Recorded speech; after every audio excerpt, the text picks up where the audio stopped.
আল্লাহ নবী মসজিদ এখন নির্বাচন করে ফেললেন। সাহাবারা দলে দলে নামাজ পড়তে আসেন। মসজিদে নববী শরীফটা এখন তো অনেক চওড়া হয়ে গেছে, অনেক বড় হয়ে গেছে। ও যুবকেরা, জওয়ানেরা, মসজিদে নববী শরীফটা অনেক বড় হয়ে গেল, অনেক চওড়া হয়ে গেল। অনেক সাহাবারা দলবদ্ধ হয়ে নামাজ পড়তে আসেন। তবে দেখতে পাওয়া গেল আযানের কোনো বিধান তখন ছিল না, আযান তখন হতো না, আযানের বিধান তখন ছিল না। তবে কি করা যেত? সাহাবারা নামাজের টাইম একটা নির্বাচন করে ওই টাইমে আসতেন, কিন্তু যখন কাজে কামে থাকতেন ঠিকঠাক বুঝতে পারতেন না। কি করা যাবে? আল্লাহ নবী কি করলেন? সাহাবাদেরকে নিয়ে তিনি বসে বসে আলোচনা শুরু করে দিলেন। ও বাবা সাহাবারা, এখন এতগুলো মানুষ জামাতে নামাজ পড়তে আসে, কিন্তু টাইম টেবিল অনেকে ঠিকঠাক বুঝতে পারে না। কখন জামাত শুরু হবে, এই নামাজের জন্য মানুষকে ডাকা হবে, এর একটা পন্থা অবলম্বন আমাদের করতে হবে। কি করা যাবে? একটু সবাই মিলে চিন্তা করে দেখো না। কে বলছে আর রাসূলুল্লাহ? তবে আযানের সময় যখন নামাজের টাইম হয়ে যাবে, আমরা কি ওই সময় বড় একটা কাঠ নিয়ে, লাঠি নিয়ে, বাঁশ নিয়ে, ওর মাথায় কাপড় জড়িয়ে আগুন জ্বালিয়ে একটু কি উঁচু করে ধরবো? সাহাবারা দূর থেকে বুঝতে পারবে নামাজের টাইম হয়ে গেছে। নবী বলছে বিষয়টা আমার যেন ভালো লাগছে না। তবে ইয়া রাসূলুল্লাহ, হুজুর একটু কি বাঁশি বাজিয়ে কি মানুষকে স্মরণ করে দেওয়া হবে? নবী বলছে না, শাক বাজানো, বাঁশি বাজানো, হরেন বাজিয়ে মানুষকে ডাকা হবে, আমি নবী কিন্তু এটা চাই না, এটা আমার ভালো লাগে না, এটা আমার পছন্দ হয় না। তবে কি ঘন্টার মতো ঢং ঢং করে বাজি কি মানুষকে ডাকা হবে, এগুলো আমার ভালো লাগে না। ও বাবা সাহাবারা, বিধর্মীরা আগুন জ্বালায়, অগ্নি পূজার যারা, এমন করে যারা মূর্তি পূজারী ঘন্টা বাজায় মন্দিরে, না না না না, মশাল জ্বালায়, ঘন্টা বাজায়, বিধর্মীরা শাক বাজায়, এগুলো আমার নবী তো ভালো লাগে না। আমরা মুসলমান, তাদের থেকে সম্পূর্ণতা আলাদা হতে হবে। ও জওয়ানেরা, আল্লাহ নবী বলছে বাবা সাহাবারা রে, যে যার সব বাড়ি চলে যাও আর নিয়ত করে করে সব ঘুমাবে। আল্লাহ একটা পন্থা রাস্তা বলে দাও, যে যার সব চলে গেল চলে গেল চলে গেল। এমন করে দিন যায় রাত আসে, রাত যাই দিন আসে। তবে দেখতে পাওয়া গেল 1 তারিখে আমার আল্লাহ পাক আমার নবী সাহাবা হযরত ওমর রাদিয়াল্লাহু তাআলা আনহু এবং আরো একজন সাহাবা, কিতাবের সে বেশ কয়েকজন সাহাবাকে স্বপ্নের মাধ্যমে হঠাৎ দেখতে পাওয়া গেল একজন পাগড়ি পরা মানুষ আর হাতে খন্দক নিয়ে গুটি গুটি আগে এসে বলে গেলেন, এ নবীর সাহাবারা, কি জন্য এত চিন্তিত রয়েছো? নামাজের জন্য মানুষকে ডাকবার কোনো পন্থা খুঁজে পাই না। তবে শুনে রাখো, আল্লাহর পক্ষ থেকে আমার আল্লাহ কয়েকটা বাক্য তিনি শুনিয়েছেন। কি বাক্য শুনিয়েছে? আল্লাহু আকবার, আল্লাহু আকবার, আল্লাহ সবচেয়ে বড়, আল্লাহ সবচেয়ে বড়। এই কথাগুলি, আযানের শব্দগুলি তিনি শুনিয়ে দিয়ে গেলেন। একবার জোরে বলে। আযান কিন্তু ওহীর মারফতে আসে নাই, আযান এসেছে স্বপ্নে, কিতাব এসে হাদিস শরীফে। আল্লাহু আকবার, আল্লাহু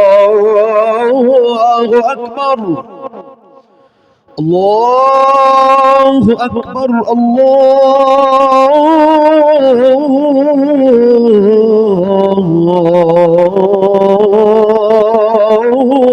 আকবার, আশহাদু আল্লা ইলাহা ইল্লাল্লাহ।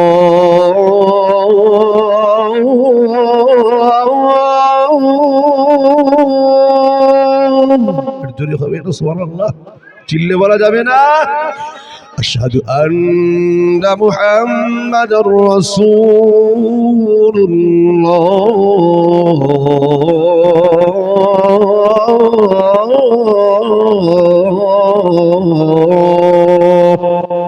সাহাবায়ে কেরামেরা এই আযান শুনে খুশি হয়ে গেলেন, যে আযানের ভিতরে আছে আল্লাহর নাম, নবীর নাম।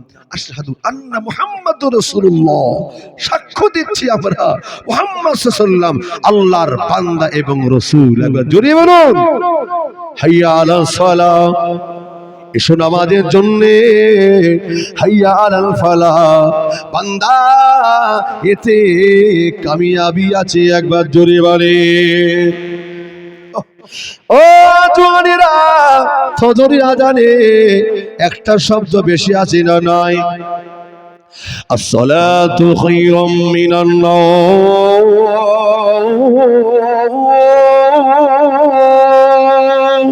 আল্লাহ পাক ফজরের সময় একটা শব্দ বেশি করে দিলেন, আল্লাহ পাক জানিয়ে দিলেন এর অর্থটা হলো বান্দা আর আরামে ঘুমিয়ে থেকো না, আরামে তোরালে কম্বল জড়িয়ে শীতকালে আর ঘুমিয়ে থেকো না, আর বিবি বাচ্চা নিয়ে আরামে ঘুমিয়ে থেকো না। বিবিকে ডাকো, তুমি উঠে পড়ো, বাচ্চাকে ডাকো, বাচ্চিকে ডাকো, ছেলেকে ডাকো, বৌমাকে ডাকো, সবাইকে ডেকে দাও।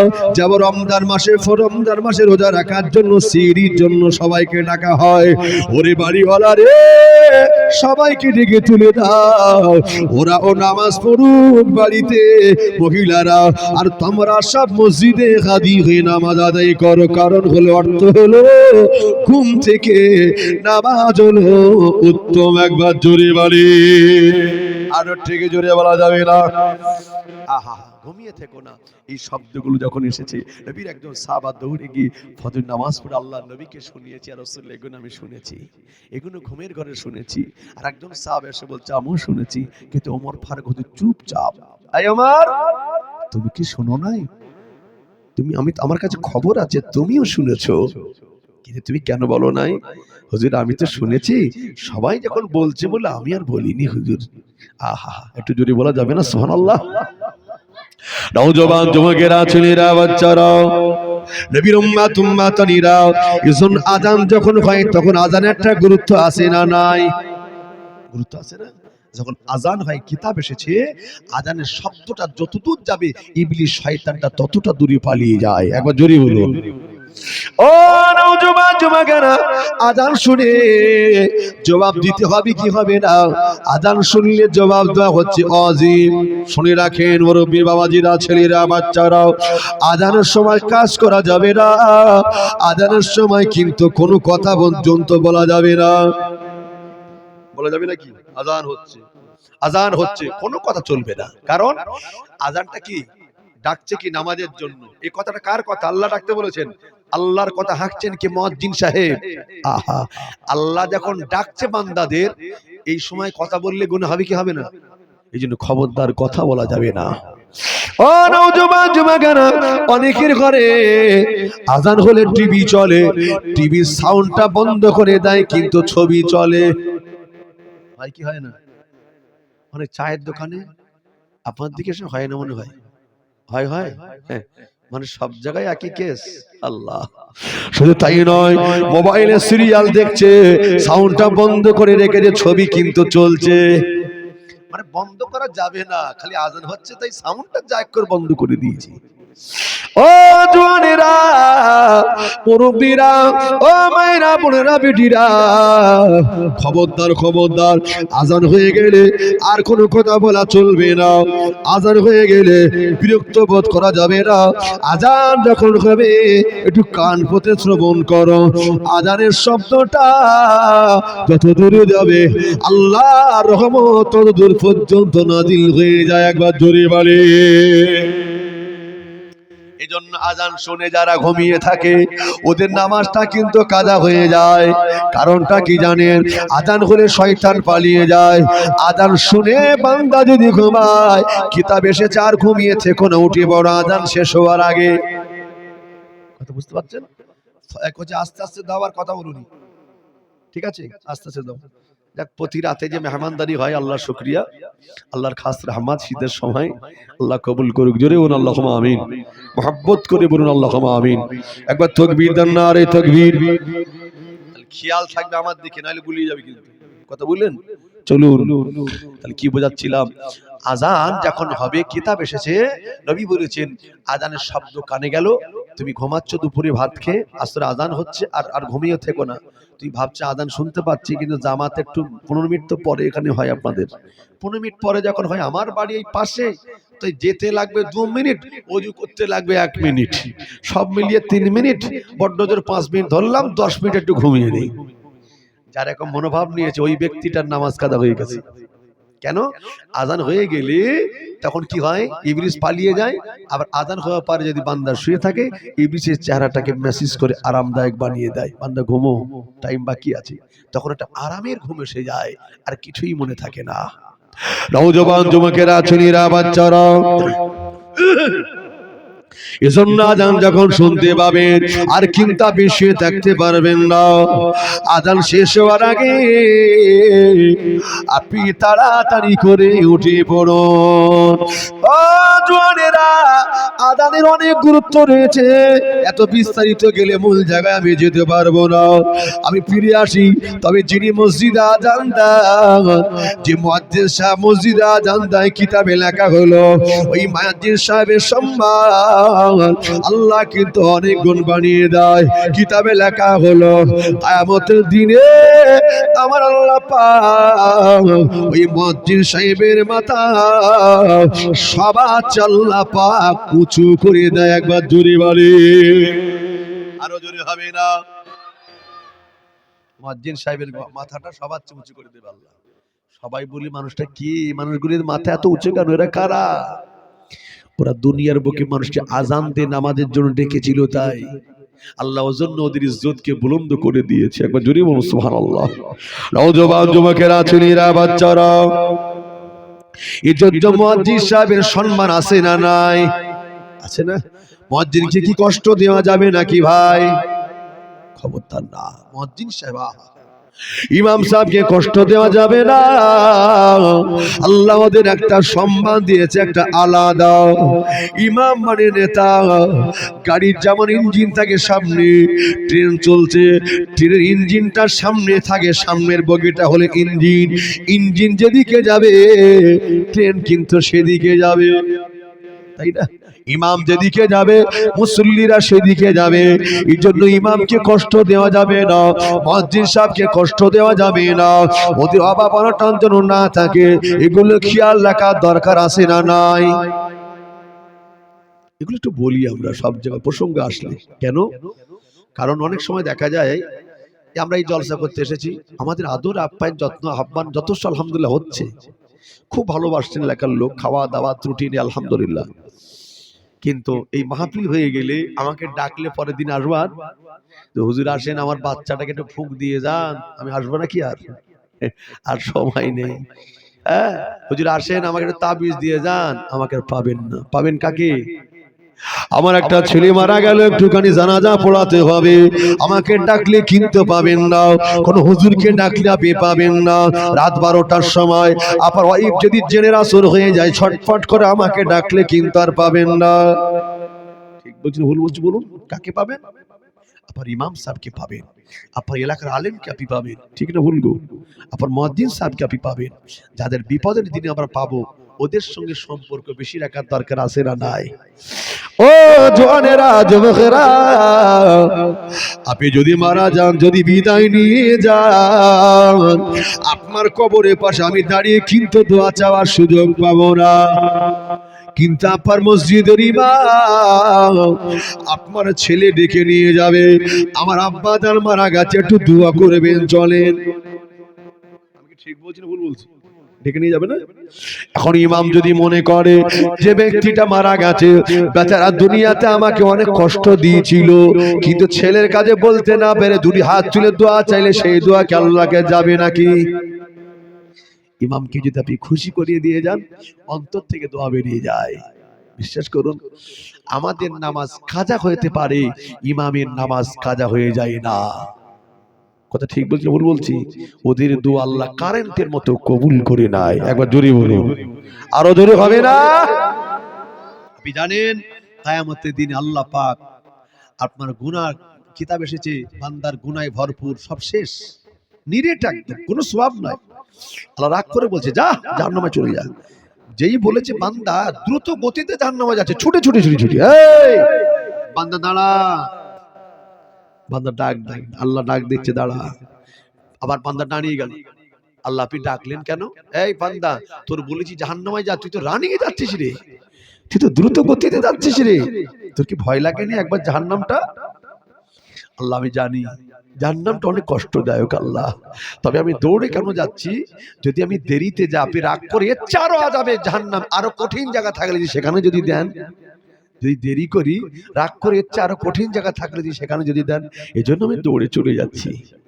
এ বান্দা দাঁড়া, আমি দেখতেছি বান্দা তুই আমাকে একটু ভয় করেছিস, বান্দারে তোর তো কিছু নেই, তোর দুনিয়ার বুকে তোর কোনো আলেম ভাইটাই কি ছিল?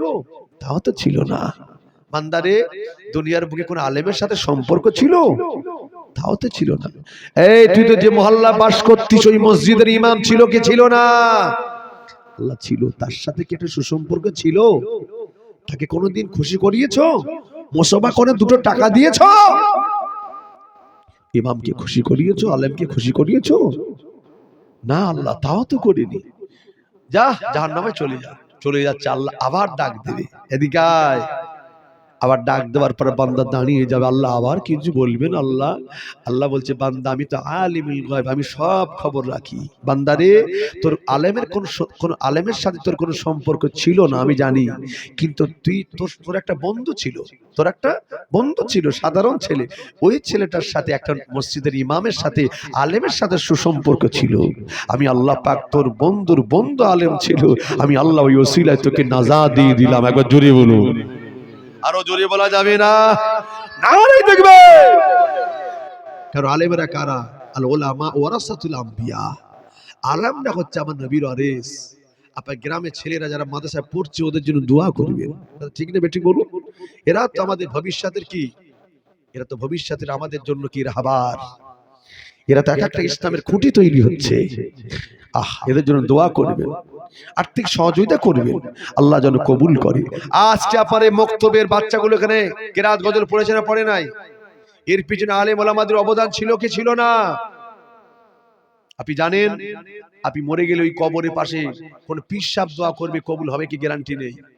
কিন্তু আপনার যে বাচ্চারা সূরা ফাতিহা গুলো পড়ছিল, ওরা যদি নামাজি হয়ে যায় ওরা দুটি হাত তুলে কাঁদবে, সূরা ফাতিহা পড়ে। নবী বলেছেন উসিলায় তোমার আযাবে কবরটা আল্লাহ মাফ করে দেবে। একবার জোরে বলুন সুবহানাল্লাহ। এদের পিছনে অবদান কাদের? আলেমদের না, ইমামদের না? আপনার বাচ্চাগুলোকে মানুষ করছে, ওদের সাথে সুসম্পর্ক রাখার দরকার আছে না নাই? খুশি করার দরকার আছে না নাই? জানেন, মুসাফা করে একটু হাদিয়া দেওয়া দরকার ইমামদেরকে। আমি আমাদের কথা বলছি না, ওরা অনেক কষ্টেতে থাকি গো, অনেক জায়গা দেখেছি ইমামরা থাকে সারা মাসে বেতন কত ৬০০০ টাকা, ৭০০০, ৮০০০ টাকা। একটা ছেলে ইনকাম করে পার ডে কত? কম করে ৫০০ টাকা, মাসে কত?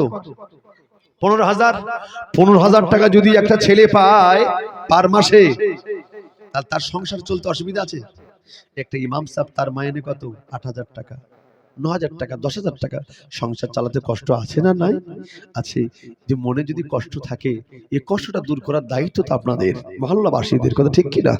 এজন্য যত সহায়তা করবেন, যত ভালোবাসবেন, ইমামের সাথে তার সম্পর্ক রাখবেন, মরণের পর পর্যন্ত আপনি নাজাত পাবেন। এটা হাদিস, আমি ব্যক্তিগত কথা বলছি না, রাখা দরকার। আমার যদি মনে নিয়ত আলাদা হতো, আমি খালি বলতাম ভালো, খালি আমাদের বাসো, মহব্বত করে আমাদের বাসো, দুদিনের জন্য আমি এসেছি না। রাসূল যেটা বলেছে ওটা আমাকে বলতে হবে কি হবে না বলুন? জি চলুন। আমি শোনাচ্ছিলাম কি মুয়াজ্জিন সাহেবকে আল্লাহ ইজ্জত সম্মান কতটা দিয়েছে, একবার যদি বলা যাবে না সুবহানাল্লাহ? নওজোয়ান যুবকেরা, ছেলেরা, বাচ্চারা মসজিদে মুয়াজ্জিন সাহেব যখন আযান দেয়, কিতাবে লেখা হলো আযান দেওয়ার কারণে আল্লাহ পাক কিয়ামতের দিনে তার গলাটা, মাথাটা সবার চেয়ে উঁচু করে দেবে। একবার জোরে বলে ও জওয়ানেরা, যুবকেরা, ও নবী উম্মাতনিরা, একটু মাথায় রাখেন। তবে দেখতে পাওয়া গেল যখন কিনা এই শব্দগুলো নবী সাহাবারা আল্লাহ নবীকে যখন শোনালেন, আল্লাহ নবী ডেকে বললেন, ও বাবা সাহাবারে শুনে রাখো, এই শব্দগুলো আমি নবী আমার বড্ড পছন্দ হয়ে গেছে। একবার জোরে বলি আরো জোরে হবে না। ও চাঁদপুরের জোয়ানেরা, ও নবী উম্মত উম্মতনিরা, তবে শুনে রাখেন, জেনে রাখেন, আরে যখন কিনা আজানটা আল্লাহ পাকের পক্ষ থেকে এসে গেল, আল্লাহ নবী তিনি চিন্তা করলেন আজকে আমি মুয়াজ্জিন সাহেব নির্বাচন করব। বাবা সাহাবারা রে, মুয়াজ্জিন সাহেব তো একজনের দরকার। অনেক সাহাবারা মনে মনে নিয়ত করে, আল্লাহ পাক আমি যদি মদিনার মসজিদে নববী শরীফে মুয়াজ্জিন যদি হতে পারি, আমার তাকদীরটা বড় হয়ে যাবে। আল্লাহ আমি যদি হতে পারি, আমার তাকদীরটা তো বড় হয়ে যাবে। আল্লাহ এখন থাক, তাহলে মদিনার মসজিদে মুয়াজ্জিন সাহেব হতে পারলে আমার তাকদীরটা বড় হয়ে যাবে। দুনিয়ার কোন সাধারণ কোন জায়গা, মদিনার মসজিদ নববী শরীফ। সাহাবারা মনে মনে করলেন, এ মনে করছে আমাকে বলবে, ও মনে করলে নবী আমাকে হয়তো দায়িত্ব দেবেন। কিন্তু না না না না, আল্লাহ নবী ডাক দিয়ে বললে, বাবা সাহাবারা রে, ও বাবা সাহাবারা, আমার বিলাল কোথায়, আমার বেলাল কোথায়, আমার বেলাল কি ডাকো, আমি আল্লাহ নবী আবার বেলালকে মদিনার মসজিদের মুয়াজ্জিন সাহেব আমি বানিয়ে দিলাম। একবার জোরে বলেন। হযরত বেলাল দাঁড়িয়ে গেছে, ইয়া রাসূলুল্লাহ হাবিবাল্লাহ, চোখ দিয়ে টপ টপ করে পানি ঝরছে, আনন্দের কান্না। কিসের কান্না এটা? আনন্দের কান্না। ও চাঁদপুরের জোয়ানেরা, ও নবী উম্মত উম্মতনিরা, তবে দেখতে পাওয়া গেল আল্লাহ নবী সাহাবা হযরত বেলাল বললেন, মনে মনে করছে আল্লাহ পাক আমি কিন্তু একটা বার আমি নিয়ত করি না মদিনা মসজিদে মুয়াজ্জিন হব। আমার মতো কালো বেলাল, আমার মতো একজন গরীব সাহাবা, আমার মতো এক অসহায় সাহাবা, আরে আসহাবে সুফফাদের সঙ্গে আমি বেলাল যে থাকি, আমার ব্যক্তিগত কোনো ঘর বাড়ি নয়, না না না, আল্লাহ নবী আমাকে মুয়াজ্জিন সাহেব নির্বাচন করেছে, আমি বেলাল এর চেয়ে বেশি কিছু আশা আমি কিন্তু আর করি না। আল্লাহ নবী ডাক দিয়ে বললেন, ও বাবা বেলাল রে, একটু আজান দাও, আজান দাও, আজান দাও, তোমার আজান আমি নবী নিজে শুনতে চাই। একবার জোরে বলেন। মদিনার মসজিদে নববী শরীফে সর্বপ্রথম যিনি আজান দিয়েছিলেন হযরত বেলাল হাবশী রাদিয়াল্লাহু তাআলা আনহু। যখন তিনি আজান দেবেন, ইয়া রাসূলুল্লাহ আমি কোন দিকে ফিরে আজান দেব? আল্লাহ নবী বলছে, বা বেলাল রে, তুমি আমি নবী আমার দিকে ফিরে তুমি আজানটা দাও। হযরত বেলাল যখন আজান দিয়ে দিলেন, আল্লাহ পাক এতটা খুশি হয়ে গেলেন, আল্লাহ পাক এতটা রাজি হয়ে গেলেন, আল্লাহ পাক জিবরাইলকে পাঠিয়ে দিয়ে, জিবরাইল চলে যাও, চলে যাও, আমার নবীকে সুসংবাদ শুনিয়ে দাও। আজওয়ানেরা, যুবকেরা, হযরত বেলালের আজান আল্লাহ এত ভালো লেগেছে, আল্লাহ পাক কি করলেন, জিবরাইলকে পাঠিয়ে দিলেন। জিবরাইল এসে আল্লাহ নবী দরবারে সালাম দিলেন, ইয়া রাসূলুল্লাহ হাবিবাল্লাহ, হুজুর আদি মাফ করুন, আজকে আপনি যাকে আজানে নির্বাচন করেছেন ওই বেলালে আজান শুধু আহারে আমি জিবরাইল নয়, আল্লাহ তামাম মালাইকারা শুনেছে, শুধু আল্লাহর মালাইকারা নয়, আল্লাহ পাক নিজে কানে শুনেছে। আমার আল্লাহ পাক তিনি খুশি হয়ে গেছেন, আল্লাহ পাক তিনি রাজি হয়ে গেছেন। হুজুর ওই বেলালের আজান বাইতুল মামুরে ফেরেশতারা শুনে ওরাও নামাজ জামাতে আদায় করেছিল। একবার জোরে বলে, আর ঠিক জোরে বলা যাবে না। ও যুবকেরা, ছেলেরা, বাচ্চারা, দিন যায় রাত আসে, রাত যায় দিন আসে, কিন্তু না না না, একদল সাহাবারা কি বললো জানেন? একদল সাহাবারা ওরা কি বললো জানেন? না না না না না, এত সাহাবা থাকতে আল্লাহ নবী বেলালকে কেন মুয়াজ্জিন করলেন? এত সাহাবা থাকতে বেলালকে কেন মুয়াজ্জিন করেছেন? কে বলছেন?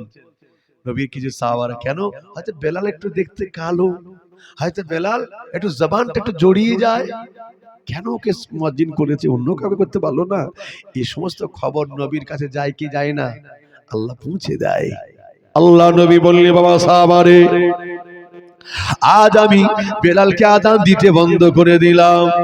কে আছো বাবা? মদিনার মসজিদে আযান দেবে, নতুন একজন সাহাবা নির্বাচন করা হলো। আযান দিয়েছে, দিতে দিতে দিতে ফজর ওয়াক্ত হয়ে গেল। ফজর আযান যখন দিলেন, সাহাবারা কি করলেন? আযান শুনে নামাজ পড়তে আসলেন। আযান হয়ে গেল, নামাজ হয়ে গেল, কিন্তু সকাল কিন্তু হয় না। একবার জোরে বলে, আযান হয়ে গেছে, সকাল হয় না, নামাজ হয়ে গেছে। আল্লাহু আকবার, আল্লাহু আকবার। ও জওয়ানেরা, আল্লাহ নবী বললেন, তুমি হয়তো আগে আযান দিয়ে ফেলেছো বাবা রে, আবার তুমি আযান দাও। আবার কিছুক্ষণ পর আযান হলো, আবার নামাজ হলো, কিন্তু সকাল হয়ে নাই। আবার তৃতীয়বার বললে আযান দাও, আবার আযান হলো, আযান হলো, আবার নামাজ হলো, কিন্তু না, সকাল হলো না। নবী বড় চিন্তিত হয়ে বললেন, আল্লাহ কি হচ্ছে সব? নতুন মুয়াজ্জিন সব মনটা খারাপ হয়ে যাচ্ছে, আরে আজকে আমি আযান দিলাম, সকাল কেন হচ্ছে না? ও চাঁদপুরের জওয়ানেরা, আল্লাহ পাক জিবাসাকে পাঠিয়ে দিলে, ফেরেশতা জিবাল চলে যাও, চলে যাও, আমার নবীকে শুনিয়ে দাও, আমার নবীকে শুনিয়ে দাও। জিবাসা নবীকে সালাম দিয়ে বলছে, রাসূলুল্লাহ হাবিবাল্লাহ, হুজুর আজকে কি মদিনার মসজিদে কি আযান হয় নাই? এখন সকাল হয়নি, জিবাসা এসে হাজির, এখন কি মদিনা মসজিদে আযান হয়নি? নবী বলছেন, জিবরাইল রে, তিনবার আযান হয়েছে, তিনবার নামাজ হয়ে গেছে, সকাল সকাল তো হচ্ছে না, টাইম তো চেঞ্জ হচ্ছে না, ব্যাপারটা কি? ওই সময় আল্লাহ নবী বললেন, কি ব্যাপার একটা আবার কে আমাকে বলবে? হুজুর আমি জিবাল জানতে চাই, আজকে কি হযরত বেলাল কি আযান দেয় না? না না না, জিবাসা বেলাল আযান দেয় না, একজন নতুন আবার সাহাবা আযান দিয়েছে, এই জন্য তো হুজুর সকাল হয় না। হযরত বেলালের আযানের শব্দটা আল্লাহর আরশ মহল্লায় পৌঁছে যায়। আর একটু জোরে বলেন, আমার বেলালকে আযান দিতে বলেন, আপনার বেলালকে আযান দিতে বলেন। ওই বেলালের আযান, ওই বেলালের আযান কানা শুনে আবার আমরা নামাজ পড়বো বাইতুল মামুরে, যেখানে ফেরেশতা নামাজ পড়ে। যে ফেরেশতা একবার নামাজ পড়ে কিয়ামত পর্যন্ত তার আর সেখানে চান্স মেলে না, ওখানে ফেরেশতার অপেক্ষা করছে নামাজ পড়বে। আবার হয়তো বেলাল আযান দিলেন, আবার নামাজ হলো, পরে সকাল হয়ে গেল। একবার জোরে বলুন, আহা, বেলালকে আল্লাহ এত পছন্দ করেছেন। নওজওয়ান যুবকেরা, ছেলেরা, বাচ্চারাও মসজিদকে ভালোবাসলেন, নামাজকে পছন্দ করে নিলেন, কিন্তু মসজিদ তাকে এত ভালো লেগে গেল, কাজ কাম বন্ধ থাকলে মসজিদে চলে আসতেন, নবীর মুখের কথা শুনবো তাই। ও জওয়ানেরা, যদি অনেক কথা বেলালের ব্যাপারে বলতে যায় সেসবই না, আর একটু এগিয়ে যায়, তবে দেখতে পাওয়া গেল মসজিদে নববী শরীফে আল্লাহ নবী সাহাবাদের নিয়ে একটা সাইডে তিনি দিনের কথা শোনাচ্ছিলেন মেম্বারের কাছাকাছি। হঠাৎ একজন ইহুদির বাচ্চা মসজিদে প্রবেশ করলো, প্রবেশ করে ওই মসজিদের ভিতরে একেবারে দাঁড়িয়ে দাঁড়িয়ে প্যান্টের চেন খুলে দিয়ে পেশাব শুরু করে দিয়েছে। সাহাবাদের রাগ হবে কি হবে না? রাগ হবে না? মেজাজ একদম গরম হয়ে গেছে, হয়তো আমার একদম রেগে আগুন তলোয়ার খুঁজছে। আল্লাহ নবী বলছে, এই দাঁড়াও দাঁড়াও, শান্ত হও, শান্ত হও, শান্ত হও, উত্তেজিত হয়ে যাও না বাবারা, শান্ত হয়ে যাও। ও পেশাব করছে, ওকে করতে দাও। পেশাব করতে করতে কাউকে রুকে দিলে কি হবে? রোগ হবে, অসুখ হয়ে যাবে, রুখতে নেই। এই জন্য পেশাব করার ব্যাপারে ভালো করে সুন্দর করে বসে পেশাব করে তবে উঠতে হয়, ঠিক কিনা বলুন? হ্যাঁ, অনেকে আছে পেশাব করতে বসলো, শেষ না হতে হতে উঠে দৌড়চ্ছে, এই জন্য এতে নানান রোগ তৈরি হয়ে যায়, ঠিক না? ঠিক। এই জন্য ধীরে ভাবে পেশাব পায়খানা করো, সুন্দর করে বসে ধৈর্য ধরে, খাওয়ার সময় ধৈর্য ধরে খাও। এই সমস্ত ব্যাপারগুলো তাড়াহুড়ো করতে নেই, কথা ঠিক না? ঠিক। নওজওয়ান যুবকেরা, আল্লাহ নবী বলছে, বাবারাও পেশাব করছে, করতে দাও। পেশাব হয়ে গেল, সাহাবারা রেগে তো একবার মারমুখী হয়ে গেল, এক্ষুনি মারে, এই মারে সেই মারে। এই দাঁড়াও দাঁড়াও, আল্লাহ নেই বলছে দাঁড়িয়ে যাও। সাহাবারা শান্ত হয়ে গেল। ইহুদি দেখছে তাকিয়ে, পেশাব বন্ধ করে না, পেশাব করে যায়। আল্লাহ নবী ডেকে বলছে, বাবা ইহুদি রে, একবার একটু আমার কাছে শোনা, একটু আমার কাছে আসবে একটু। কেন, কি বলবেন? পেশাব করেছি বলবেন? বলছে না, একটু আয় না, বস না একটু। বাবা বসেছে, এই কেউ কিছু বলবেন, আমি নবী, ওকে বোঝাবো। হুজুর বলেন। বাবা ইহুদি রে, তোমরা কি করো? তোমাদের মূর্তি পূজা করো না? দেবদেবীর পূজা করো? বলছে করি। তোমাদের গির্জা আছে না? তোমাদের গির্জা আছে তো? বললো হ্যাঁ। তোমাদের ইবাদত ঘর আছে না নাই? মন্দির আছে না নাই? বলছে আছে। ওটা কি জায়গা মনে করো? পাক জায়গা। ওখানে যদি কেউ নাপাক করে দেয়, কে পেশাব করে দেয়, নোংরা করে দেয়, তোমার রাগ হবে কি হবে না? নিশ্চয়ই রাগ হবে। কি করবে তুমি? মারবো, ক্ষমতা থাকলে কতল করে দেব। এটাও মুসলমানদের একটা ইবাদতের জায়গা, এটাও আমাদের উপাসনার জায়গা। খবরদার এখানে পেশাব করতে নেই, খবরদার পেশাব করো না। ইহুদিটা ভাবছে আমাকে দু চার কথা বলবে কি দুধে মারবে, আমি সঙ্গে সঙ্গে লোকজনকে ডেকে ঝামেলা পাকিয়ে বিরাট একটা গন্ডগোল বাড়িয়ে দেবো। ও এটা চেয়েছিল, কিন্তু যখন দেখছে পাল্টা আমাকে ভালোবেসে কাছে ডেকে বোঝাচ্ছে, ইহুদির আহারে মনটা মলিন হয়ে গেল। ইহুদি ওই সময় ডেকে বললেন, ইয়া রাসূলুল্লাহ হাবিবাল্লাহ, ইয়া রাসূলুল্লাহ হাবিবাল্লাহ, হুজুর বিয়াদি মাফ করুন, আমি আজকে বুঝে গেলাম আপনি সাধারণ কোনো মানুষ হতে পারেন না। হুজুর আপনি সাধারণ কোনো মানুষ হতে পারেন না, আপনি হলেন আখিরি জামানার নবী। আমি আপনার হাতে হাত দিয়ে ঈমানের কালেমা পড়ে মুসলমান হয়ে যাব। একবার জোরে বলেন।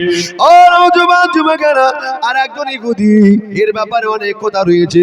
নবীর ঘরে পায়খানা করে দিয়ে চলে গেছিল, মনে আছে আপনাদের? নবী খাওয়ালো, কিন্তু খেয়ে দেবে আমার নবীর ঘরে পেশাব পায়খানা টয়লেট করে নোংরা করে দিয়ে চলে গেল। কিন্তু আল্লাহ নবী সকালবেলা নিজে হাতে ধৌত করছে, পরিষ্কার করছেন। যুবকেরা, ও নবী উম্মত উম্মতারিরা, সাহাবারা দেখে অবাক হয়ে গেলেন, ইয়া রাসূলুল্লাহ হাবিবাল্লাহ, ওই কে করেছে এই কাজ? আল্লাহ নবী বলতে লাগলো, সাহাবারা রেগে আগুন হয়ে যায়, কেন আজকে থেকে মারবো? আপনার ঘরে খেলো আর আপনার ঘরে পায়খানা করে দিয়েছে, শুধু খাই না, আপনার ঘরে যতটা খাবার ছিল জোর করে সব খেয়েছে, আর বদহজম হয়েছে, পায়খানা করে নষ্ট করে দিয়েছে। হুজুর ওকে পেলে মেরে দিতাম। আল্লাহ নবী বলছে, বাবারা শান্ত হয়ে যাও, ধৈর্যের অনেক গুণ আছে, আমি আল্লাহ নবী জানিয়ে দিলাম। ও যে পায়খানা করেছে, হয়তো তার পেটে ডিস্টার্ব হয়েছিল, বেচারা রাতে বেলা কাউকে ডাকতে পারে না, নতুন মানুষ, একে ঘরের বাইরে যেতে গেলে ভয় লাগছিল, হয়তো একে ঘরে পায়খানা করে দিয়েছে। বাবারা সর্বসময়টা নেগেটিভ আর পজিটিভ দুটো একটু ভাবা দরকার আছে না নাই? খালি খারাপটা ভাববে, একটু ভালোটা ভাবার দরকার আছে না নাই? যদি বলুন, ভালোটা ভাবার দরকার নেই? ও নওজোয়ান যুবকেরা, ও নবী উম্মত উম্মতানিরা, তবে দেখতে পাওয়া গেল ইহুদি চলতে চলতে মনে পড়ে গেল আল্লাহ নবীর ঘরের বিছানা আছে, তলাইতে সে রেখে গেছে তার তলোয়ার। মনে পড়ছে রাস্তায় গিয়ে, তলোয়ারটা রেখে এসছে, তলোয়ারটা নিয়ে আসে, কিন্তু কি হবে জানি না, আস্তে আস্তে যাচ্ছে, তলোয়ার তো ভুলেও যেতে পারছে না, আনতে তো হবে আমাকে। চলতে চলতে হঠাৎ দেখছে আল্লাহর নবী তার নোংরা করে দেওয়া সে বিছানাগুলো নিজে হাতে ধুইছে। আহারে, ইহুদি দেখে চোখ, আহারে কপাল উঠে গেল। ইহুদি বললে, এমন মানুষ জীবনে দেখি নাই। রাগ গালিগালাজ তো দূরের কথা, সাহাবারা বলছে ইহুদি ব্যক্তিটা আসে, নবী বলছে আসতে দাও। কাছাকাছি গিয়ে বলছে, ইয়া রাসূলুল্লাহ হাবিবাল্লাহ, হুজুর আমার পায়খানা আপনি নিজে হাতে সাফ করছেন। বাবা ইহুদি রে, তুমি না বলে লজ্জায় চলে গেছো, কিন্তু তোমার কত কষ্ট হয়েছে আমি সেটাই ভাবছিলাম। বাবা ইহুদি রে, এ বাবা ইহুদি রে, তুমি তো আমি রাসূলুল্লাহকে একবার ডাকতে পারতে। ইহুদি ডেকে বলছে, ইয়া রাসূলুল্লাহ, আমার চোখ দিয়ে পানি গড়িয়ে গেল, আমি আপনাকে কষ্ট দেওয়ার জন্য এগুলো করেছিলাম, তবে হুজুর এখন আমি আপনার আদর্শ নীতিটা দেখে আপনার কাঁধে হাত দিয়ে ইমানে কালেমা পড়ে মুসলমান হয়ে যাব। একটু জোরে বলা যাবে না, চিল্লে হবে না। ও নওজোয়ান যুবকেরা, আল্লাহর নবী তার আদর্শ নদীটা দেখে সাহাবারা অনেক ইহুদিরা পরিবর্তন হয়ে গেছিলেন। তবে দেখুন ইহুদি নাসারারাও আরে কুফারেরা আমার নবীর আদর্শ দেখে পরিবর্তন হয়ে গেছে। যারা পরিবর্তন হয়ে গেছে নবীকে মারার মতো মেনে নিয়েছিলেন, নবী যেটাই বলে ওটাই তাদের কাছে ঠিক, আর কারোর কথা চলবে না। ও জওয়ানেরা, আল্লাহ নবী নামাজে দাঁড়িয়েছিলেন। কিতাব এসেছে জোহর কিংবা আসর, কিতাব এসেছে কোন জায়গায় আছে জোহর, কোন জায়গায় আছে আসরের নামাজ। আপনি জানেন মুসলিমদের প্রথম কিবলা ছিল কোনটা? কোনটা ছিল গো? মসজিদুল আকসা। কোনটা বলুন? ও জওয়ানেরা, ও নবী উম্মতরা, ওটাই ছিল মসজিদুল আকসাটা মুসলমানদের প্রথম কিবলা। জেরুজালেমে ফিলিস্তিনে অবস্থিত। কিন্তু না, ওখানকার ইহুদিরা বলতে লাগলো আজকে আমরা অনেক গর্বিত, মুহাম্মদ নবী হতে পারে কিন্তু আমাদের কিবলা ছাড়া কিন্তু অন্য দিকে ফিরে নামাজ পড়ে না, আমাদের সম্মান বেশি। ইহুদিরা কিবলা কার? কিবলাটা কাবা ঘরটা কার? আল্লাহর ঘর। কিন্তু ওরা কি করলো, কটাক্ষ করছে যে আমাদের কিবলার দিকে না তাকালে মুহাম্মাদের নামাজ হবে না, এদিকে ফিরে নামাজ পড়ে সম্মান আমাদের বেশি, যতই নবী বলুক আর যতই মুসলমান হয়ে যাক।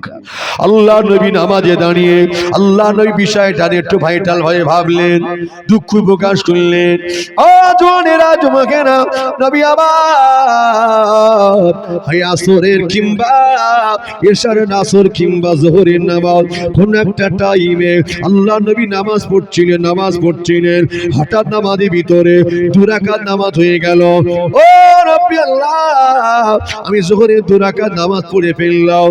মসজিদুল আকসার দিকে ফিরে আল্লাহ পাক, আমি মুহাম্মদকে আল্লাহ এত ভালোবাসেন, আমি নবীকে এত পিয়ার করেন আল্লাহ পাক, আমি নবীর জন্য মাহারে, আমি নবীর জন্য মসজিদুল হারামটা কাবা শরীফটা আমার জন্য কি কিবলা হতে পারে না? আল্লাহ পাক জিবরাইলকে ডেকে জানিয়ে দেয়, এ ফেরেশতা জিবরাইল চলে যাও, দেরি করো না, চলে যাও। আমি আল্লাহ পাক জানিয়ে দিলাম আমি আল্লাহ যাতে রাজি, নবী আদম তাতে রাজি, আমি আল্লাহ যাতে রাজি, নবী ইব্রাহিম তাতে রাজি, আমি আল্লাহ যাতে রাজি, নবী ঈসা, নবী মুসা, তামাম নবী গানেরা তাতে রাজি। জিবরাইল রে, চলে যাও, চলে যাও, চলে যাও, আমার নবী যাতে রাজি, আমি আল্লাহ আমি নিজে তাতে রাজি। একবার জোরে বলে, আরো জোরে হবে না? চলে যাও, দেরি করো না, আমি আল্লাহ পাক তোমাকে জানিয়ে দিলাম, চলে যাও, চলে যাও, চলে যাও, দেরি করো না, চলে যাও, আমি আল্লাহ পাক জানিয়ে দিলাম। আমার নবীর কাছে ওহী নাজিল করে দাও। কোরআন শরীফে আয়াতে নাজিল হয়ে গেল, আমার নবীকে শুনিয়ে দে হাবিব রে, আল্লাহ পাক আপনার জন্য আজ থেকে মসজিদুল আকসা নয়, কাবা শরীফটাকে আল্লাহ মসজিদুল হারামটাকে কাবা বানিয়ে দিলে। একটু জোরে হবে না? নবী আবার নামাজের ভিতরে তিনি একটু ঘুরে বসলেন, নামাজের ভিতরে আল্লাহ নবী ঘুরে গেলেন।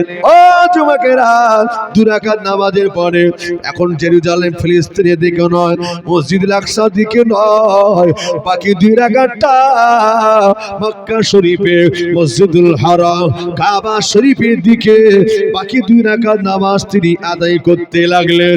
পিছনে নবীর সাহাবারা ওরাও কি করলো জানেন? ওরাও দেখছে নবী পাক ঘুরে গেছে, আল্লাহ নবী পিছনে যে সাহাবা দাঁড়িয়েছে সে ঘুরে গেছে, পাশাপাশি সবাই ঘুরতে লাগলো।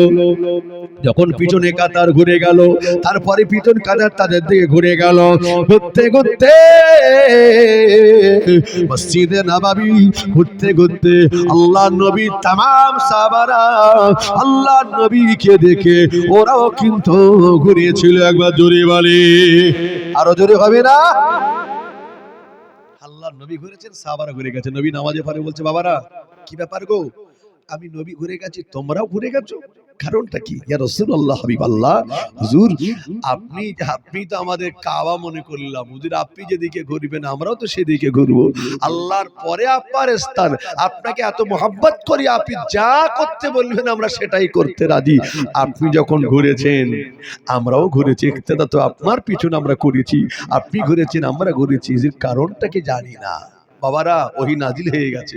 ওরা যে বড়াই করছিল, ইহুদিরা জেরুজালেমে বড়াই করছিল, আল্লাহ পাক আমি মুহাম্মাদের জন্য, আল্লাহ পাক আমি নবীর জন্য, আমার উম্মতানিদের জন্য আজ থেকে মসজিদে নববী শরীফটাকে, আজ থেকে মসজিদুল হারামটাকে আল্লাহ পাক কাবা বানিয়ে দিয়েছে। একবার জোরে বলে, আর একটু জোরে গাবি না। ও নওজওয়ান যুবকেরা, তৎকালীনে দেখতে পাওয়া গেল, আপনি জানেন কিতাবে লেখা হলো, না না না না, মদিনার জমিনে, মদিনার বুকে একজন আলেম ছিল, ওই আলেমটা তাওরাতের পণ্ডিত ছিল। ও যুবকেরা, জওয়ানেরা, ও নবী উম্মতানিরা, ওই তাওরাতের পণ্ডিত ছিল, কিন্তু বেটা ইহুদি ছিল। ইহুদি কি করলো জানেন? আল্লাহ নবী নিকটে এসে হাদি হয়ে গেল। হাদি হয়ে যাওয়ার পরে আল্লাহ নবীকে তিনটে প্রশ্ন করলো। নবীকে তিনটা প্রশ্ন করতে লাগলো। হুজুর, আপনি যদি তিনটে প্রশ্ন জবাব দিতে পারেন তাহলে আমি আব্দুল্লাহ বিন উবাই, আমি আপনার হাতে হাত দিয়ে ঈমানে কালেমা পড়ে মুসলমান হয়ে যাব। আর থেকে জোরে বলা যাবে না। ও যুবকেরা, জনেরা, আমি দেখতে পাওয়া গেল আব্দুল্লাহ বিন উবাই কি করলো জানেন? আল্লাহ নবীকে তিনটে প্রশ্ন করেছে।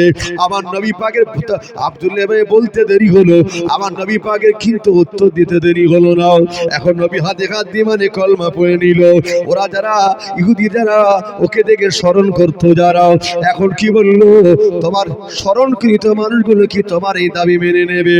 বলছে তা আমি জানি না, আপনাকে নবী বলে মেনেছি যখন, এতে আমার কপালে যা আছে তাই হবে, আপনাকে আর ভুলবো না। একবার জোরে বলে। ওরা কি বললো আমার দেখা দরকার নেই। বলছে দাঁড়াও, এই শোনো, ওরা না আসছে কারা? তোমার সেই ইহুদি একদল মানুষেরা, তাই নাকি? আল্লাহ নবী বলছে তুমি এক কাজ করো, ভিতরে লুকিয়ে যাও। ভিতরে যে লুকিয়ে গেছে, আল্লাহ নবী সাল্লাল্লাহু আলাইহি সাল্লাম তাদেরকে ডেকে কি বললেন? তাদেরকে ডেকে বললেন, এ ইহুদিরা এদিকে এসো, তোমরা ওকে চেনো? তোমরা ওকে চেনো? কাকে? আব্দুল্লাহ বিন সালামকে চেনো? চিনি না মানে? উনি তো আমাদের কাছে বড় আলেম গো, তাই নাকি? বলছে হ্যাঁ। আচ্ছা, সে যদি আমি নবীকে নবী বলে মেনে নেয়, আব্দুল বিন সালাম যদি আমাকে আলেম বলে মেনে, আমাকে নবী বলে যদি মেনে নেয়, আমাদের বিশ্বাস আপনাকে কোনোদিন নবী বলে মানবে না। নবী বলছেন তাই নাকি? বলছে হ্যাঁ। কেন? বলছে অনেক শিক্ষিত, সে মূর্খ নয় যে আপনাকে নবী বলে মেনে নেবে। শুধু তাই নয়, ওর বংশ ভালো, জাত ভালো, ওর বাপ ভালো, মা ভালো, ওর দাদু ভালো, ওর খানদান ভালো, তাই নাকি? আল্লাহ নবী বলছে আব্দুল্লাহ ইবনে সালাম একটু বেরিয়ে এসো। দরজা খুলে বেরিয়ে এসেছে। কি খবর? আল্লাহ নবী বলছে আব্দুল্লাহ ইবনে সালাম, তুমি এক কাজ করো, তুমি ওদেরকে একবার আমি নবীর ব্যাপারে সাক্ষী দাও।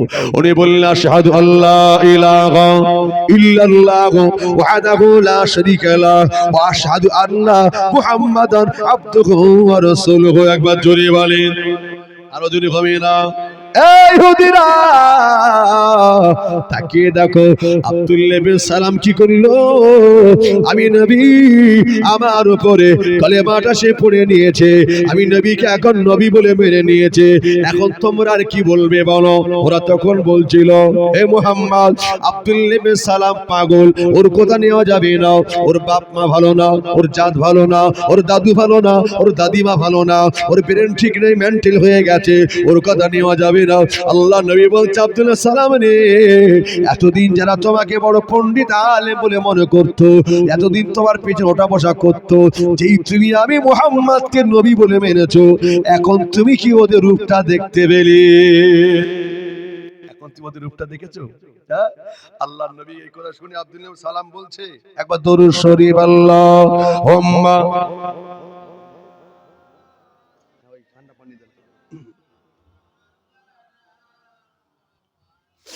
وعلى آله।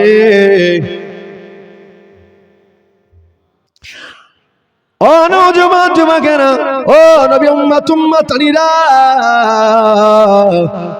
কিন্তু মক্কার মদিনার জমিনে কিতাব এসেছে ইহুদিদের ভিতরে সবচেয়ে বড় দালাল, ইহুদির ভিতরে বড় সবচেয়ে লিডার, তার নামটা হলো আব্দুল্লাহ বিন উবাই বিন সুলুল। এ ছিল কি ইহুদিদের সবচেয়ে বড় লিডার আব্দুল্লাহ উবাই বিন সুলুল। ও ছিল তাদের সবচেয়ে বড় লিডার। ওর ইচ্ছা কি ছিল জানেন? ওর ইচ্ছাটা হলো মদিনার তাজ ও নিজের মাথায় পড়তে চেয়েছিল। সবার চেয়ে বড় হয়ে যাবে, ও সবার চেয়ে বড় হতে চেয়েছিল। কিন্তু আমার আল্লাহ পাক ওই মদিনার তাজটাকে আল্লাহ আমার নবীর মাথায় তো পরিয়ে দিয়েছিলেন। একবার জোরে বলা যাবে না? চিল্লে বলা যাবে না?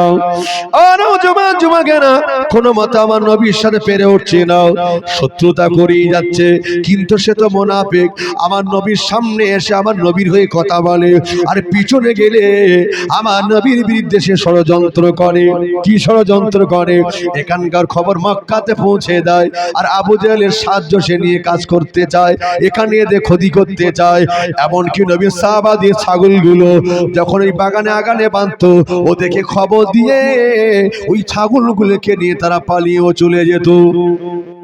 মানে শত্রুতা করতে এখানে নবীর শত্রুতা শেষ নয়। এক কথায় নবীর দুশমন মক্কার মদিনায় ছিল কি ছিল না? ছিল না।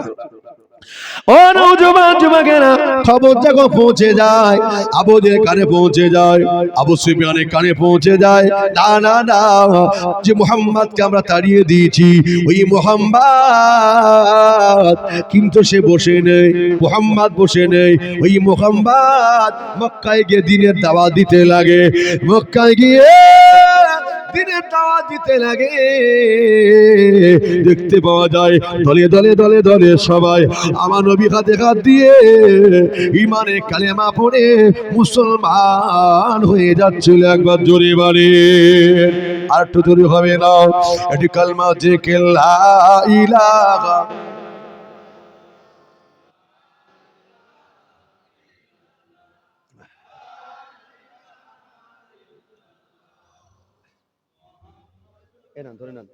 তোর শরীফ আল্লাহুম্মা সাল্লি আলা।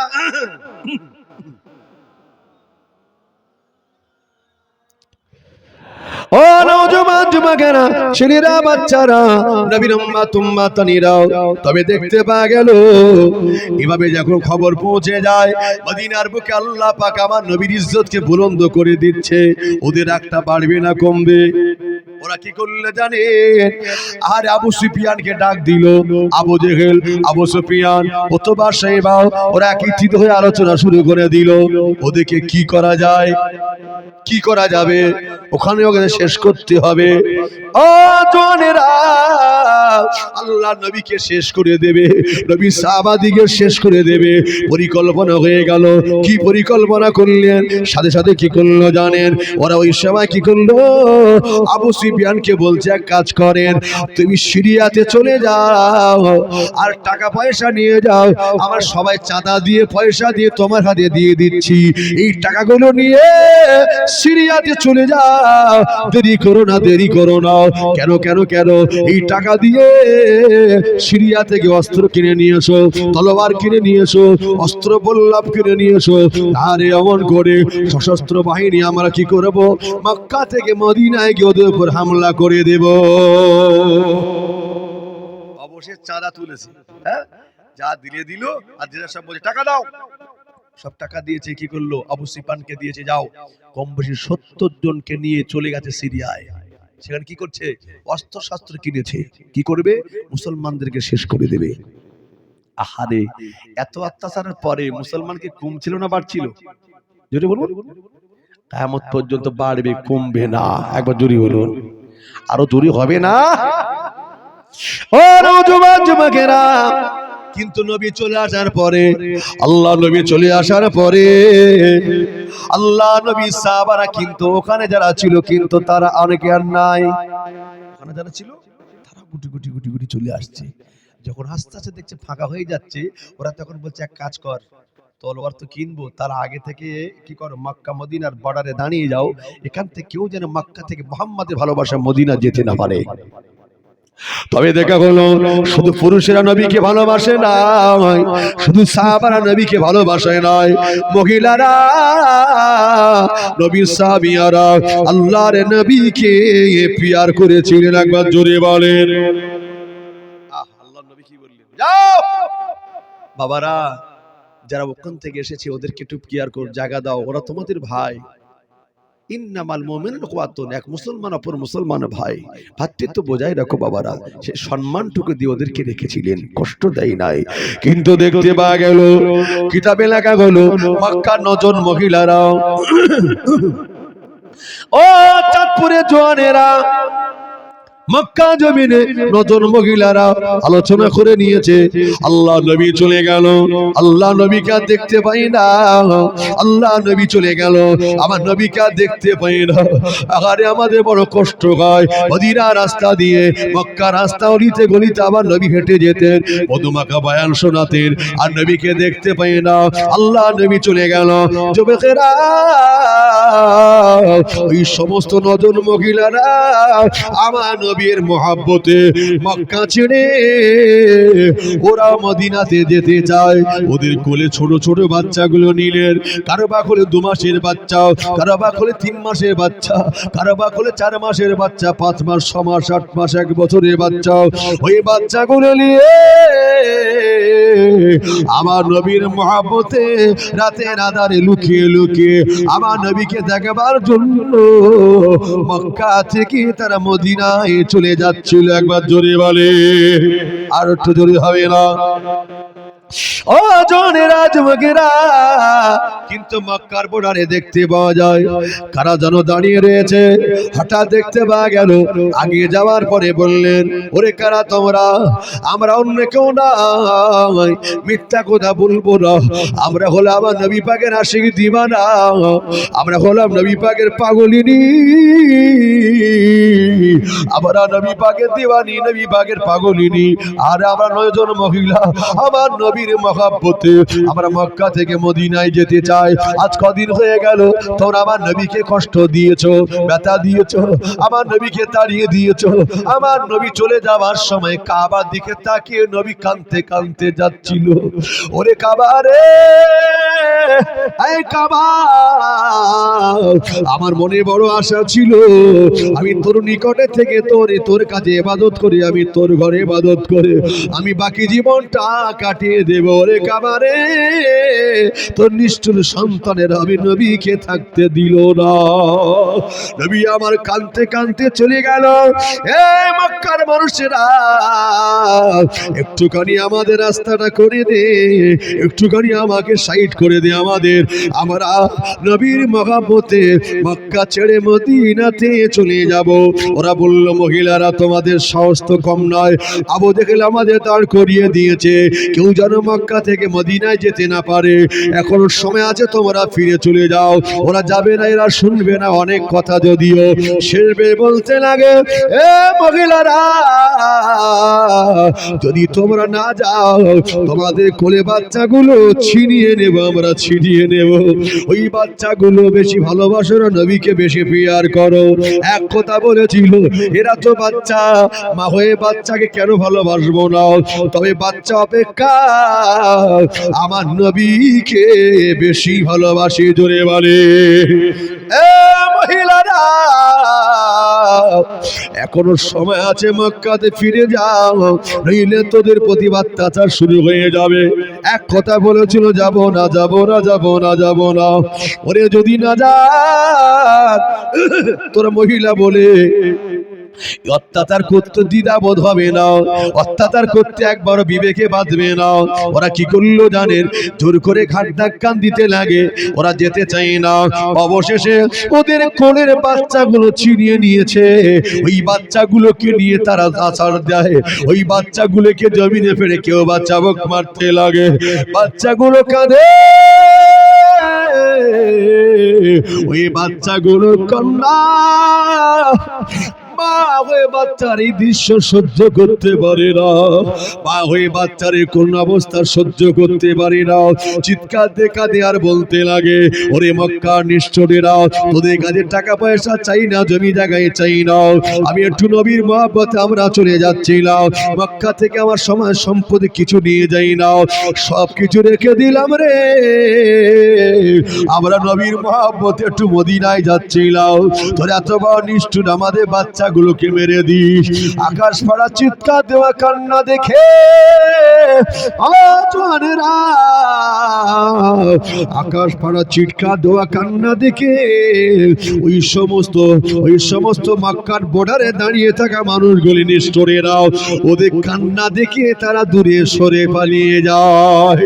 ওদের বাচ্চাগুলোকে মেরে দিলাম, রক্ত রঞ্জিত করে দিলাম, কিন্তু না না, নবী সাহাবীরা ওই মহিলারা আর মক্কায় ফিরে গেল না।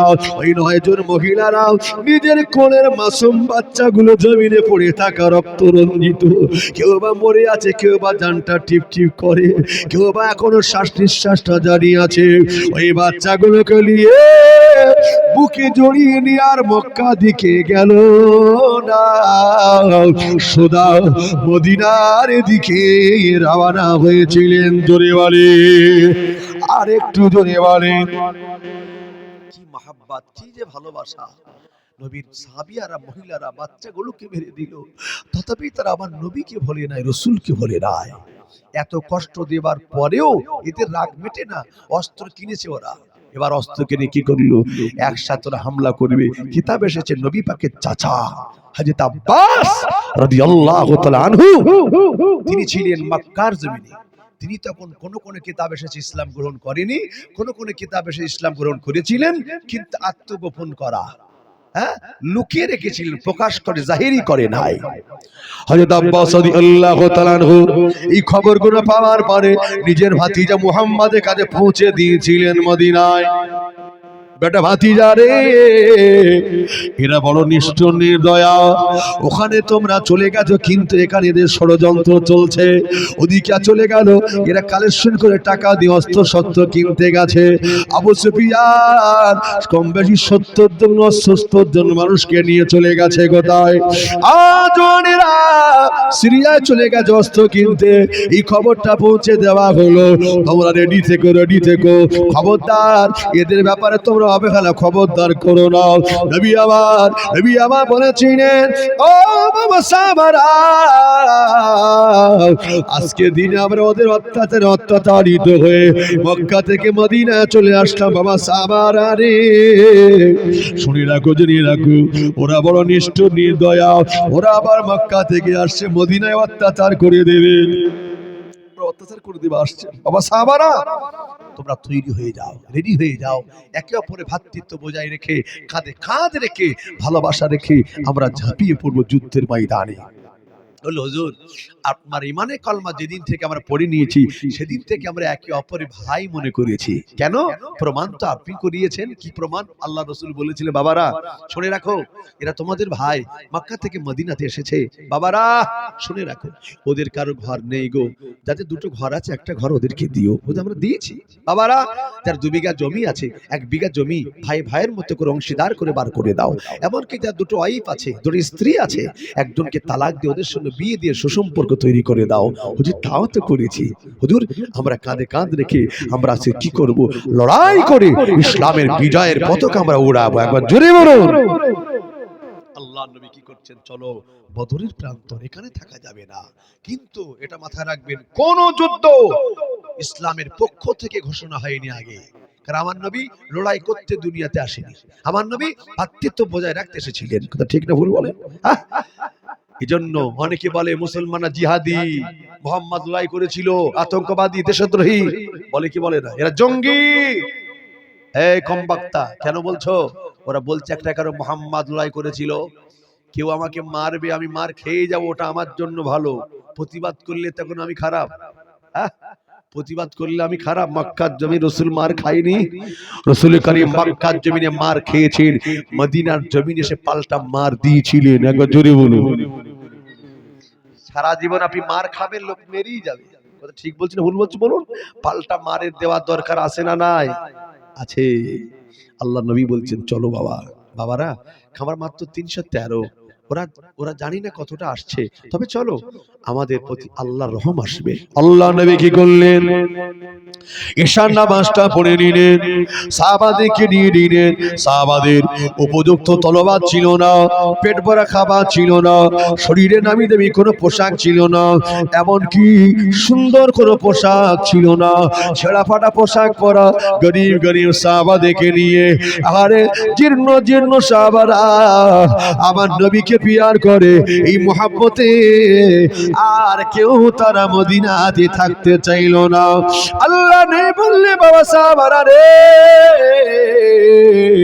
আমরা যদি মদিনার গ্রামে যদি বসবাস করি, এখানে যদি আমরা থেকে যাই, ওরা তো বড় নিষ্ঠুর নির্দয়া, ওরা ওখান থেকে এসে টোটাল গ্রামে হামলা চালিয়ে দেবে, ওরা গ্রামে হামলা চালিয়ে দেবে।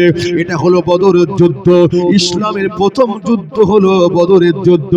এর আগে একটা যুদ্ধ শুনিয়েছিলাম মক্কায় হয়েছিল, ওটা ইসলামের যুদ্ধ নয়, ওটা হলো একে অপরের পারিবারিক তাদের ফ্যামিলি ব্যাপারে, তাদের আব্বার কিনা গোত্র ইত্যাদি সময় সম্পদে লড়াই হয়েছিল, বিস্তারিত বলেছিলাম। ওই যুদ্ধটার নাম ছিল ফুজ্জার যুদ্ধ।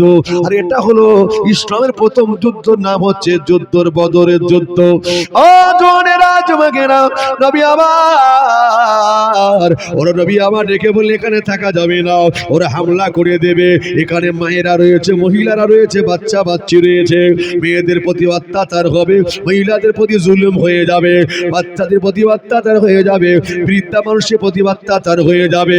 আমার নবীর নীতি হলো বাবা সাহাবারা রে, শুনে রাখো, না না না, যে যেমন অত্যাচারই হোক না কেন, তুমি যেমন পরিস্থিতিতে যেমন পরিস্থিতিতে তুমি দাঁড়িয়ে যাও না কেন, খবরদার বয়স্ক মানুষদেরকে মেরো না, মহিলাদেরকে মেরো না, আর বাচ্চাদের গায়ে কখনো হাত দিও না। একবার জোরে বলে, আরো জোরে বলে। ও জওয়ানেরা, আল্লাহ নবী বললে ওরা বড় নিষ্ঠুর, ওদের কিন্তু মায়া দয়া নয়, ওরা যে কোনো মুহূর্তে হামলা করে দিয়ে ওরা সবাইকে পিছমোড়া করতে পারে। বাবা সাহাবারা রে, চলো একটু গনি আগিয়ে যায়, বদর নামক প্রান্তরে আল্লাহ নবী দাঁড়িয়ে যায়, আওতাস নামক জায়গায় গিয়ে আল্লাহ নবী দাঁড়িয়ে যায়, ওই জায়গায় গিয়ে আল্লাহ নবী রাতে ওখানে আল্লাহ নবী দাঁড়িয়ে যায়, ওইখানে গিয়ে নবী আমার দুই হাত তুলে দোয়া চাইলেন, ও রব্বি আল্লাহ, আজকে মক্কায় ওরা জুলুম করেছে, ওরা আবার মদিনাতে আসছে জুলুম করতে। আল্লাহ, ওরা সংখ্যায় অনেকজন, আমরা যে মাত্র 313 জন, ওরা আমাদের প্রতি হামলা করে দেবে। আল্লাহ পাক, ওরা যদি আমাদেরকে মিটিয়ে দেয়, ইসলামকে শেষ করে যদি দেয়, আল্লাহ কে তোমার দিনের দাওয়াত কিয়ামত পর্যন্ত পৌঁছাবে? আল্লাহ পাক, ওরা যদি আমাদেরকে বেরে দেয়, আল্লাহ তোমার ইসলামটা মিটে যাবে, আল্লাহ তোমার দিনটাকে মিটে যাবে। আমার নবী পাকের দোয়া আল্লাহ তারে কবুল হয়ে গেল। আল্লাহ পাক সংবাদ দিয়ে জানি, হাবিবি রে, চিন্তা করো না, তোমরা 313 জন তবে হতে পারো, ওরা সংখ্যায় যতটা হোক না কেন, আল্লাহ পাক আসমান থেকে ফেরেশতাদের হাতে তলোয়ার দিয়ে মুসলমানের পক্ষে লড়াইয়ের জন্য ময়দানে পাঠাবে। একবার জোরে বলে, আরো জোরে বলে, নারায়ে তাকবীর। ওই আল্লাহর সাহায্য আজও আসবে কি আসবে না? আসবে। কি করলে? আল্লাহকে হয়ে যেতে হবে। কথা ঠিক না ভুল বলেন? এই জন্য একটু আল্লাহর হতে হবে, মন খুলে একদম দিল খুলে আল্লাহকে হয়ে যান, দেখবেন আল্লাহর সাহায্য আজও নাজিল হয়ে যাবে। সময় দেখতে দেখতে অনেক হয়ে গেল, আলোচনা যদিও বদর অনেক লম্বা চওড়া, আমি একটুখানি হালকা টাচ করে করে এগিয়ে যাচ্ছি। যুবকেরা, জওয়ানেরা তো মাথায় রাখেন, ও নওজওয়ান যুবকেরা, ওদিনে দেখতে পাওয়া গেল না না না না না না, আরে আল্লাহ নবী কি করলেন? ওইখানে গিয়ে দোয়া চাইলে আমার আল্লাহ পাক কি করলেন জানেন? আরে আল্লাহর সাহায্য নাজিল করে দিলেন। আল্লাহ পাক আল্লাহর পক্ষ থেকে তিনি বৃষ্টি পানি বর্ষণ করেছিলেন। জোরে বলেন। বালি মাটিতে যদি পানি দেন কি হবে? বালিটা জমে যাবে না? ধুলো বালি যেন ওড়ে। আমরা কি বলি? পানি মেরে দাও। ঝাড়ু দিতে গেলে আগে পানি মারো। কেন? পানি মারলে কি হবে? আর ধুলো বালি উড়বে না। তো ওই জায়গাটা ছিল নবী পাকরা যেখানে দাঁড়িয়েছিলেন, যেখানে রাসূল কারীম গেলেন, ওই জায়গাটা না, যেখানে ওরা দাঁড়াবেন মোকাবেলা করবেন, জায়গাটা সম্পূর্ণ বালি অংশ। কিন্তু বালির মধ্যে পা ঢুকে যায়, সাইকেল চালানো যায় না, বাইক চালানো যায় না, এটা স্বাভাবিক, ঠিক কিনা বলুন?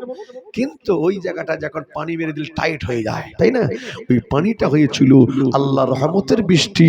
আর শত্রুপক্ষ যারা ওপারে ছিল, ও সাইডে যারা ঘাটে নিয়েছিল, ওই জায়গাটা এমন ছিল, পানি হওয়ার পরে জায়গাটা পেছলে গেছে। ওরা পা দিচ্ছে এক জায়গায়, পা যাচ্ছে আরেক জায়গায়, এরকম মাটি আসে না? নাই আছে না? এরকম হয়ে যাচ্ছে। আল্লাহ ওদের জন্য পানিটা গজব করে দিয়েছে, মুসলমানদের জন্য আল্লাহ রহমতের বৃষ্টি করে দিয়েছিলেন। একবার জোরে বলুন। ও জনেরা, যুবকেরা, ছেলেরা, বাচ্চারা, ও নবী উম্মত উম্মতরিরা, তবে দেখতে পাওয়া গেল নবী আবার কি করলেন? সাহাবাদেরকে আগিয়ে যায়, গুটি গুটি আগিয়ে যায়, পদক প্রান্ত নামক জায়গায় গিয়ে আল্লাহ নবী তাবু কাটালেন। ওই জায়গায় গিয়ে নবী আমার তাবু কাটালেন। এদিকে দেখতে পাওয়া গেল মদিনার মসজিদে ফজরের আজান হয়ে গেল। কিন্তু না না না না, আজান কে দিল? বেলাল। তো বেলাল আজান শুনতে পাওয়া যায় না, কে আজান দিল? আর একজন বয়স্ক বৃদ্ধ সাহাবা আজান দিয়েছে। ও যুবকেরা, আমরা নামাজ পড়তে গেলে আমাদের সঙ্গে বাচ্চা বাচ্চারা যায় কি যায় না? নামাজ পড়তে গেলে বাচ্চারা যায় না। নবী পাকের দুজন সাহাবা গুটি গুটি তারা নামাজ পড়তে গেলেন। ফজর আজানটা শুনে নামাজ পড়তে গেলেন, গিয়ে দেখছে না না না, হযরত বেলাল আজান দেয় না, আর আল্লাহর নবী মসজিদেতে নাই, আল্লাহর নবী মসজিদেতে নাই।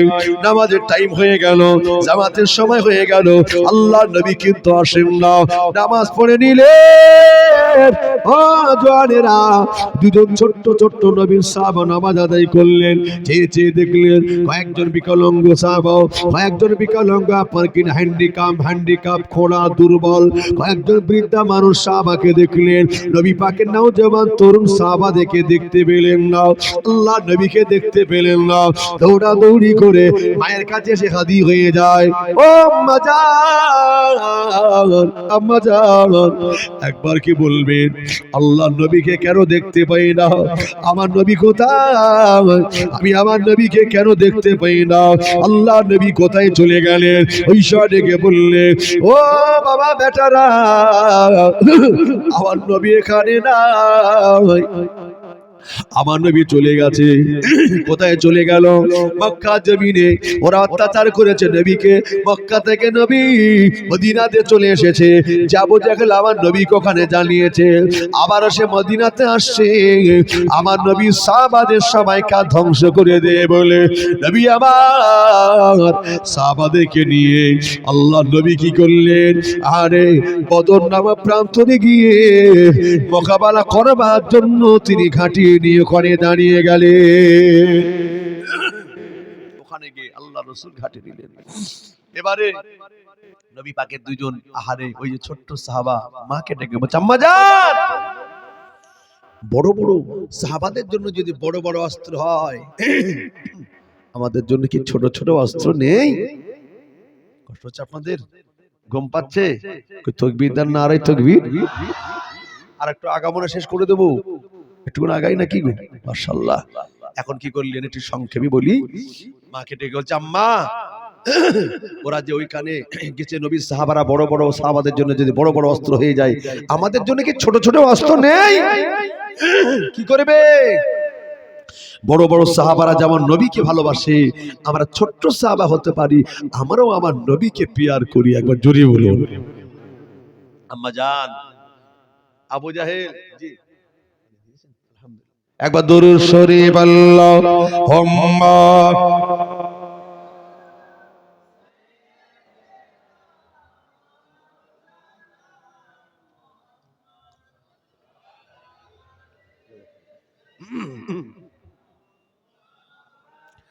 খুব ভালো লাগছে। আহা, জন্ম আমার নবী যুগে হলে কেমন হতো, জন্ম আমার নবী যুগে হলে কেমন হতো, দুনয়নে রাসূল পাক দেখিলে কেমন হতো জন্ম আমার নবী যুগে হলে কেমন হতো আসিতো বেশে হাজিরাতে বেলালে মধুর আজান একবার জোরে হবে না সুবহানাল্লাহ বেলালের আজানে সাহাবারা পাগল হয়ে দৌড়তো কি মধুমাখা আওয়াজ ছিল আসিতো বেশে হাজিরাতে বেলালের মধুর আজান যে আজানে ছিল এমন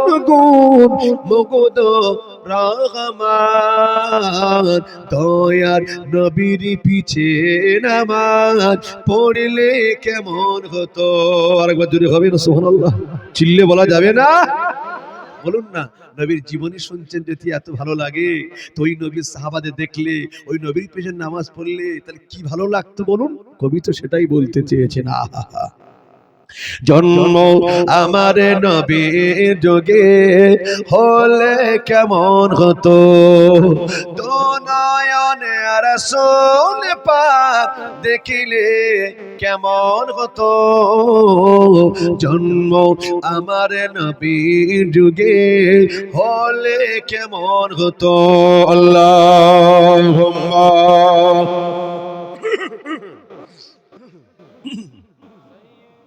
খুব ভালো লাগছে নবীর শানে ওয়ালা আলি সাইয়্যিদিনা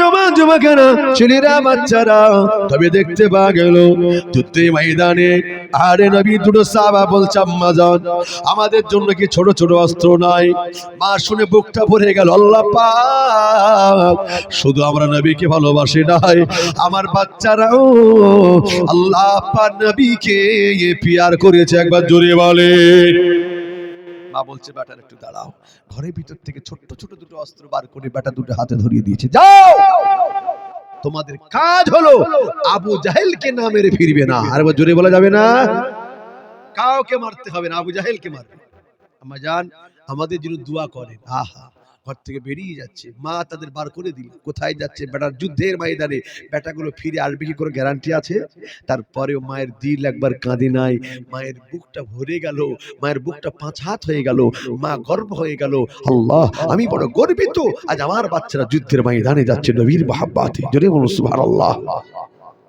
তবে দেখতে পাওয়া গেল বাচ্চা দুটো আগে আগে চলে যায় একবার পিছন দিকে মায়ের দিকে একবার তাকায় মা ডেকে বলে বেটারা শুনে রাখো জেনে রাখো খবরদার ভাবে ফিরে তাকাও না এ বেটারা শুনে রাখো যদি কি নাও আবু জালকে না মেরে বাড়িতে এসে যদি মা বলে একবার ডাকো আমি মা আমার ডাকের সাড়া কিন্তু পাবে না ওরে বেটারা রে আবু জাহেলকে মারতে গিয়ে যদি আবু জাহেলকে মেরে দিয়ে যদি শহীদ হয়ে যাও দুদুনা আমি মা দুঃখ পাবো না আমি মা গর্বিত হয়ে যাব আমি শহীদের মা হয়ে যাব বাবারা চিন্তা করো না চলে যাও হয়তো তোমরা মরে যাবে শহীদ হয়ে আগে তোরা চলে যাবে কিন্তু মা দুনিয়াতে বেঁচে থাকবো চিন্তা করো না আল্লাহ জান্নাতের ভিতরে তোমাদের সঙ্গে আমার দেখা হয়ে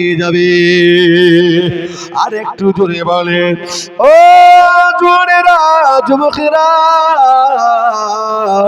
তবে দেখতে পাওয়া গেল ওই বাচ্চা দুটো দৌড়ে দৌড়ে চলে যায় মনে হিম্মত দিয়ে চলে গেলেন সাহস নিয়ে তারা এগিয়ে যাচ্ছে একবার পিছপা খন্ডা যুদ্ধে ময়দানে গাজী হয়ে গেলেন এখনো কিন্তু যুদ্ধ শুরু হয় নাই এবার কিন্তু যুদ্ধ শুরু হওয়ার মুখে একে অপরে কথা কাটাকাটি হচ্ছে আল্লাহ নেই বলে বাবা সাহাবারা রে খবরদার আগে বড় কথা বলতে যাবে না আগে কারোর গায়ে আগে হাত দিতে যাবে না ওরা যদি আঘাত করে তবে কিন্তু পাল্টা আঘাত করবে আল্লাহ নবী বললেন ও বাবা সাহাবা সাহাবারে, আগে আমি সবাইকে লড়াই করতে বলবো না, আমি নবী আমি দুজনকে আগে নির্বাচন করে দিলাম। একজন হচ্ছে হযরত আলী আর একজন হলে হযরত আমির হামজা। এরা দুজন হলে বীর সাহাবা। একবার জোরে বলে আল্লাহ নবী আগে আলোচনা করলি বাবা সাহাবারে শুনে রাখো। ওই যুদ্ধে ময়দানে একটা কুয়া রয়েছে, ওটা হলো বদরের কুয়া। কুয়াটাকে আমাদের মুসলমানদের দখলে আগে করে নাও, দুজন চলে যাও। ওই দুজন আগে চলে যায় কেন? আগে যখন কুয়াটা দখল করে নেওয়া হবে তাহলে আমরা পানি পান করতে পারবো, আর লড়াই করতে গেলে পানির তৃষ্ণা লেগে যাবে, ওরা পানি পান না করতে পেরে লড়াই বেশি করতে পারবে না। আগে কুয়াটা দখল করে নাও। ও জওয়ানেরা, নবী পাকের দুজন সাহাবা বীর সাহাবা যখন আগে যায় কুয়ার কাছে, ওদিকে ওরা আলোচনা করে একজনকে পাঠিয়েছিল, যার নাম হল আসাদ বিন মাখজুম। এসে হাজির হয়ে গেল। আসাদ বিন মাখজুম বললেন, হে আলী রে, হে আমির হামজা, তোরা আমাদের কাছে পারবি না, আমাদের দল অনেক, আমাদের শক্তি অনেক, পাওয়ার অনেক, আমাদের অস্ত্র শস্ত্র কিন্তু অনেকগুলি রয়েছে। আজ তোরা কিন্তু আজকে কিন্তু কবরে চলে যাবি, আজ তোরা কিন্তু মারা যাবি। তবে শুনে না, কুয়ার কাছে যাস না, এই কুয়াটা দখলের জন্য আমাকে পাঠিয়েছে। নবী দুজন সাহাবা বলছে না, হবে না, আল্লাহ নবী পাঠিয়েছে কুয়াটা আমাদের দখল করতে। কথা বা কতর হতে হতে ওরা যখন কি করলো, পাল্টা এসে নবী সাহাবা আলীকে ধাক্কা দিয়েছে। হযরত আলী কাররামুল্লাহ ওয়াজহু আসাদুল্লাহুল গালিব, তিনি সহ্য করতে পারেন না, তিনি ধাক্কা দিলেন। এভাবে চলতে চলতে হযরত আলী এক তলোয়ারে আসাদ বিন মাখজুমের ধড় আর মালাদা জুদা করে দিলেন। একবার জোরে বলে, আর একটু জোরে বলে।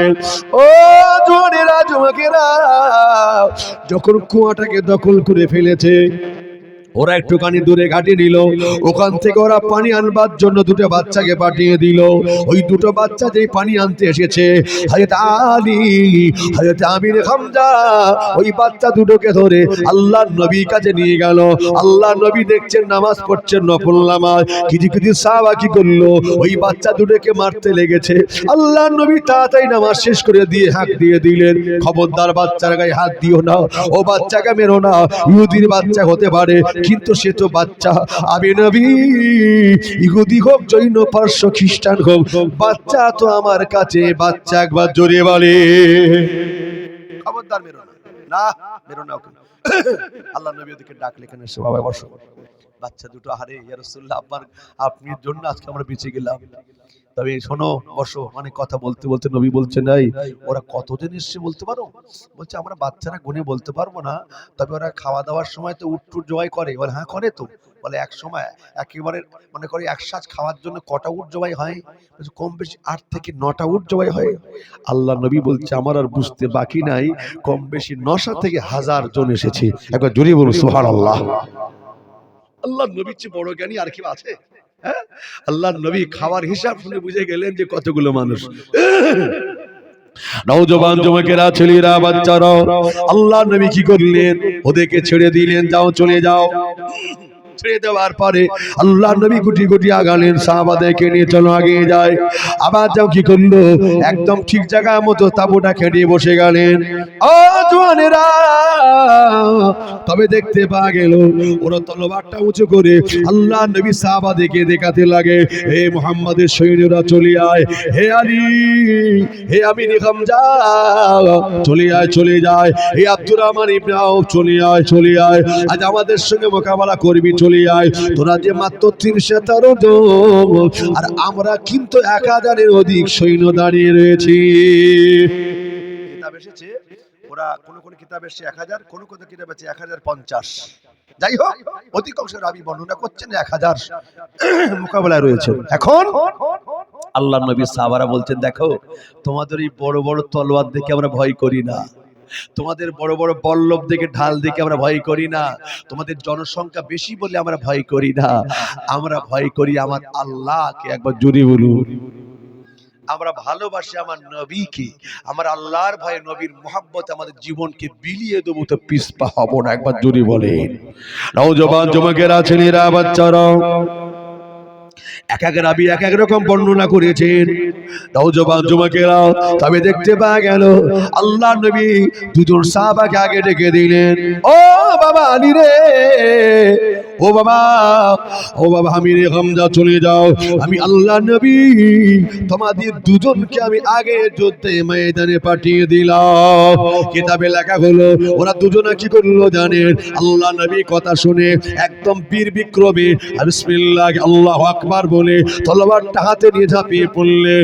এমন করে ঝাঁপিয়ে পড়লেন 1000 সৈন্যগুলোকে নবী দুজন সাহাবা একেবারে ঠেলে যেন পিছিয়ে নিয়ে যাচ্ছে। দূর থেকে দেখলে মনে হয় বিশাল একটা পাহাড় নবী দুজন সাহাবা ঠেলে ঠেলে পিছিয়ে নিয়ে গেছে। জোরে বলে, আরো জোরে বলেন। এবার ওই দুটো বাচ্চা গিয়ে বলছে আইনাল আবু জাহেল, এ আব্দুর রহমান ইবনে আউফ, ওরে আমার চাচা একবার কি বলবে আইনাল আবু জাহেল? ওই বাচ্চা দুটোর নাম কি জানেন? মুআজ আর মুআইজ, দুজন সাহাবা। একটু নামটা মনে রাখেন, মুআজ আর মুআইজ দুজন সাহাবা বলেছিলেন আইনাল আবু জাহেল, আবু জাহেল কোথায় একবার কি আমাকে বলতে পারো? ওই সময় ডেকে বলেছিল ওরে না না না, তোমরা কারা? তোমরা তো আমাদের ঘরে মাসুম বাচ্চারা। বাবারা বাবারা, এটা তো খেলার ময়দান নয়, এটা যুদ্ধেরই ময়দান। চলে যাও চলে যাও, মায়ের বাচ্চা মায়ের কোলে ফিরে যাও। তোমরা জানো না জানো না, এরা বড় নিষ্ঠুর নির্দয়া। তোমাদেরকে দেখে ওদের দয়া জাগবে না, তোমাদেরকে দিয়ে ওদের মায়া জাগবে না। তোমরা বাচ্চা বলে কিন্তু ওরা ছাড়বে না, এত বড় নিষ্ঠুর নির্দয়া। বাবারা চলে যাও চলে যাও, বাড়িতে চলে যাও। এটা খেলার ময়দান না, যুদ্ধের ময়দান। ওই সময় দুজন ডেকে বলে চাচাজি রে, আমরা মায়ের কাছ থেকে ওয়াদা অঙ্গীকার করে এসেছি, আমরা তো জানি এটা যুদ্ধে ময়দান। আবু জাহেল মক্কা জিন্দেগি আমার নবীকে কষ্ট দিয়েছে। মক্কা জমিনে টানা 13টা বছর আমার নবী 13 বছর মক্কা জমিনে ছিলেন। 13 বছর আমার নবীকে মক্কা জমিনে কষ্ট দিয়েছে। আমার মদিনার জমিতে আমার নবীকে মারতে এসেছে। ওই আবু জাহেলকে মারবার জন্য আমরা মায়ের কাছ থেকে ছোট ছোট তলোয়ার নিয়ে আর দুয়া নিয়ে বেরিয়ে পড়েছে। একবার জোরে বলে আইনাল আবু জাহেল, আবু জাহেল কোথায়? দেখে বলছে তাকিয়ে দেখো। ওই ছোট দুটো বাচ্চার কথা শুনে 313 জন সাহাবার ভিতরে দুজন তো লড়াই চলে গেল। এখন 313 জনের ভিতরে 311 জন দাঁড়িয়ে দাঁড়িয়ে দুটো বাচ্চার কথা শুনলেন। এদের বুক পাঁচা হাত হয়ে গেল, এদের মনটা পড়ে গেল আল্লাহ পাক এরা কতটা ইসলামকে নবীকে পিয়ার করে। আল্লাহ নেই বলছে বাবারা, তোমরা তো ছোট ছোট ছোট ছোট, তোমাদের দুজনকে দেখে আমার বড় চিন্তা হচ্ছে। তোমরা দুজন লড়াই করতে পারবে না বাবা। তোমাদের মধ্যে যে বড়, তোমাদের মধ্যে যে বড় সে যুদ্ধে ময়দান লড়াই করবে, ছোটটা নয়। আল্লাহ নবীকে লক্ষ্য করে ছোটটা বলছে আর রাসূলুল্লাহ হুজুর অনুমতি যদি দেন আমরা দুজন একটু কুস্তি করে নেব, কে কাকে জমিনে ফেলতে পারে। আমি ছোট যদি বড় ভাইটাকে জমিনে ফেলতে পারি, আপনি আমাকে কথা দেন, আপনি আমাকে কথা দেন যুদ্ধে ময়দানে আমাকে লড়াই করতে দেবেন। আল্লাহ নবী বলছে ঠিক আছে তাই হয়ে যাবে। ছোট ভাইটা বড় ভাইয়ের কাছে বলল ভাই রে, তুই প্রথমবার আমাকে হারিয়ে দিবি দুঃখ নাই, দ্বিতীয়বারে হারিয়ে দিবি দুঃখ নাই, তৃতীয়বার আমাকে জিতে দিস ভাই। ওরে আমার ভাই রে, তুই হোক মায়ের পেটে ভাই। এই কথা শুনে থাকতে পারলো না, লড়াই শুরু হয়ে গেল। এমন করে কুস্তি শুরু হয়ে গেল। প্রথমবার ছোট ভাই হেরে গেল, দ্বিতীয়বার হেরে গেল, তৃতীয়বারে ইচ্ছা করে বড় ভাই ছোট ভাইকে জিতিয়েছে। একবার জোরে বলেন। আল্লাহ নেই বলছে তুমি দুবার জিতেছো, ও একবার জিতেছো তো, কিন্তু এখন কি তার আর বাড়ি যাওয়ার কথা বলা যাবে? আর ও জিতেছেই যখন নামতে হবে। যাও আইনাল আবু জাহেল, আবু জাহেল কই? ওই তো 1000-এর পিছনে নেতৃত্ব দিচ্ছে ঘোড়ার পিঠে বসা। আবু জাহেলের চেহারা ছিল পাক্কা আমের মতো চেহারা, জানেন, একদম টকটকে পাকা আমের মতো চেহারা ছিল। ওই তো আবু জাহেল নেতা বলে মারাচ্ছে। যাও ঘোড়ার পিঠে বসা, হাতে আছে তার তীর বল্লভ, যাও। হেরে বলছে আল্লাহ রে, ও তো ঘোড়ার পিঠে বসা, আমাদের চেয়ে বয়সে আবার বড়, কিন্তু কি করে ওরে মারি? ও যদি এমনি পাশাপাশি দাঁড়ায় আমরা কি চালাতে পারবো তলোয়ার? পারবো না, যেহেতু হাইটে অনেক উঁচু। এরপরে ঘোড়ার পিঠে বসা, মারবো কি হয়? আলোচনা হয়ে গেল দুই ভাইয়ের। বাইরে মাঝখানে যুদ্ধ শুরু হয়ে গেল। আমরা যুদ্ধের দুই সাইড থেকে দৌড়ে যাব, আর হাতে আছে তলোয়ার। একেবারে গিয়ে ওই ঘোড়ার সামনের দুটি পায়ে আঘাত করব, যেমনি ঘোড়াটা জমিনে পড়ে যাবে আবু জাহেল জমে লুটিয়ে যাবে। এটাই হবে মক্কম সুযোগ, একেবারে আবু জাহেলকে জাহান্নামে পাঠিয়ে দেব। একটু জোরে হবে না ও জোরেরা? যেই কথা সেই কাজ, পাগলের মতো আগে গেল। তলোয়ারটা যেই মেরেছে ঘোড়ার পায়ে মুচড়ে গেল, আবু ঘোড়াটা জমিনে হ্যাট হয়ে পড়ে গেল। আবু জাহেল গড়িয়ে গড়িয়ে যায়। এই সময় আবু জাহেল তাকিয়ে দেখে কে আমাকে এভাবে আঘাত করলো। যে দেখে মক্কা মদিনা দুটো বাচ্চা, এরা দৌড়ে গেল। ভাই রে আগিয়ে চলো। ওরে ভাই রে, ওরে মা, এর মতো মক্কম সুযোগ আর পাওয়া যাবে না, এর মতো মক্কম সুযোগ আর পাওয়া যাবে না। তলোয়ার চালাও। বুকে চড়ে গিয়ে দুই ভাই তলোয়ার চালাতে লাগে। সিনায় গেঁথে দেয়, বদ্ধ করে দেয়, ঝাঁঝরা করে দেয়। ওরে ভাই, আবু জাহেল টাকাওয়ালা পয়সাওয়ালা, ওকে আধমরা করে ছাড়লে হবে না, ওকে হালকা মেরে ছাড়লে হবে না, ও চিকিৎসা করে বেঁচে যাবে।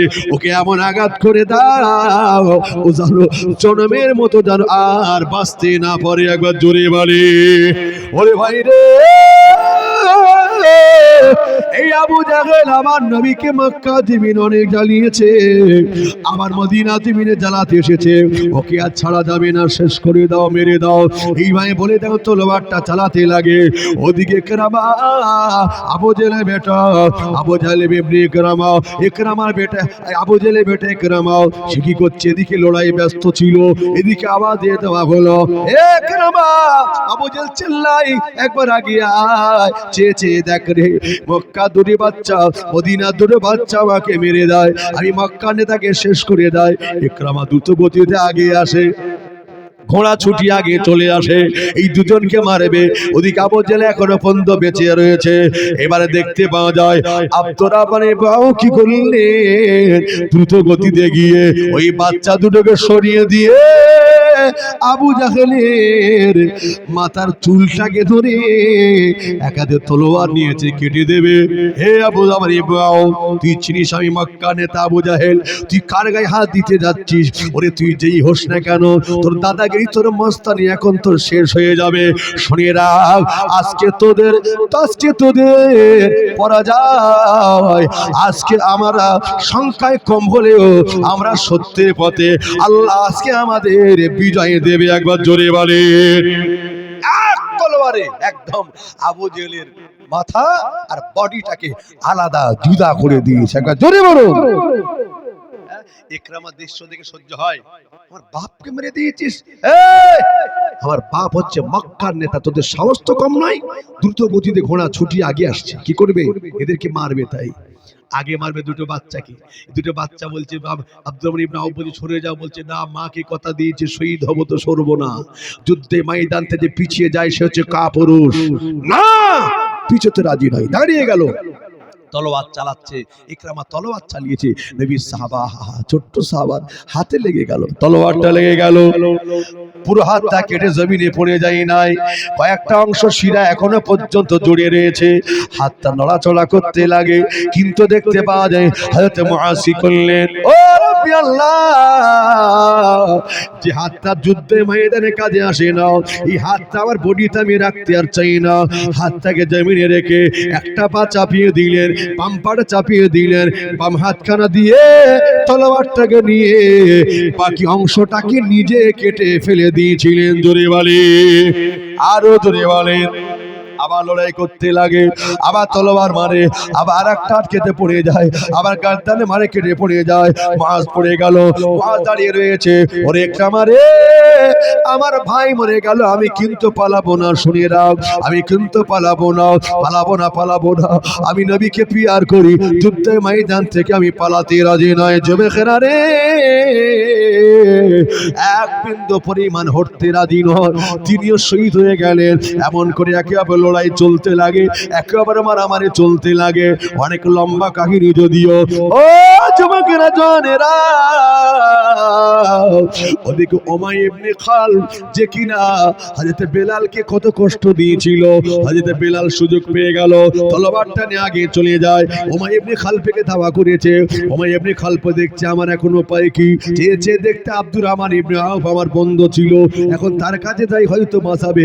দেখে বলছেন না, আজ তোরে কেউ বাঁচাবে না, কারণ তুই তো আমার নবী দুশমন, তুই তো কোরআনের দুশমন। হে বেলাল, এইবারে তুমি প্রতিশোধ নিয়ে নাও।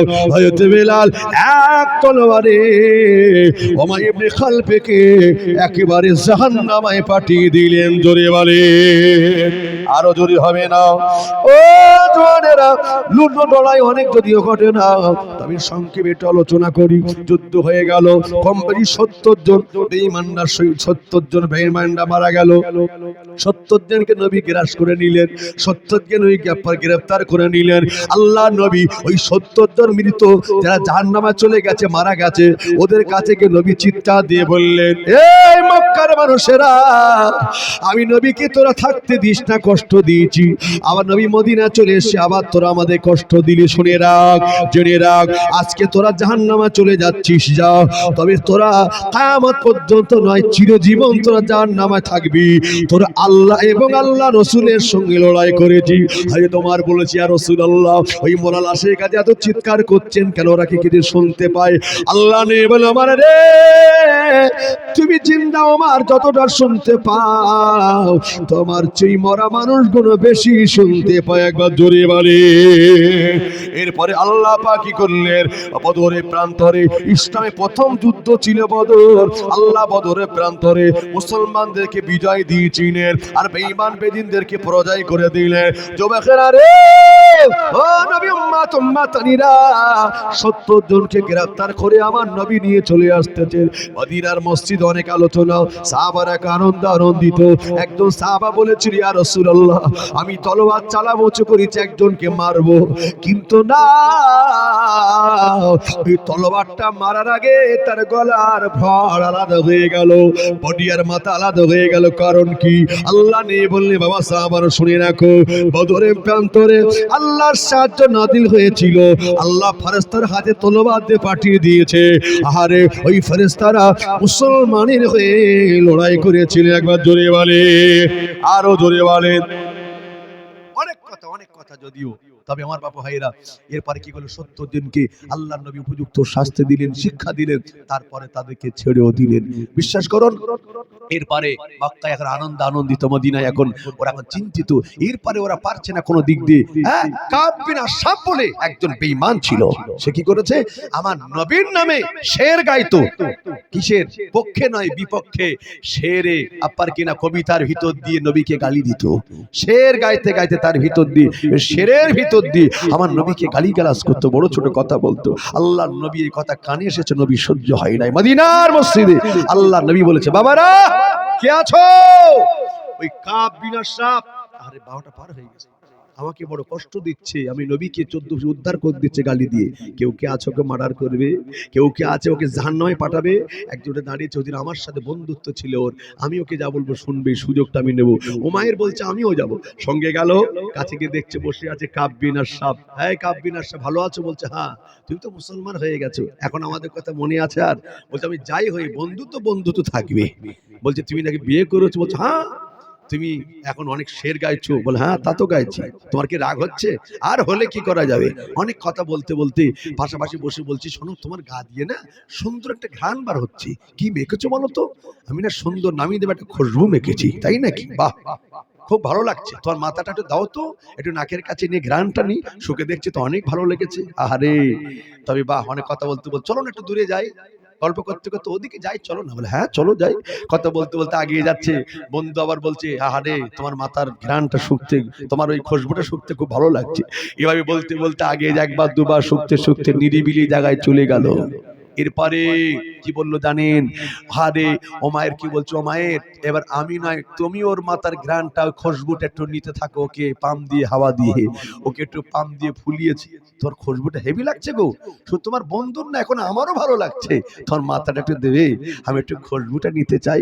যে হ্যাট হয়েছে নবীর দুশমনকে ওর বন্ধু কি করলো, নবীর সাহাবা বলছে এ ওমায়ের, ওর মাথা চুলকে ধরো এবার।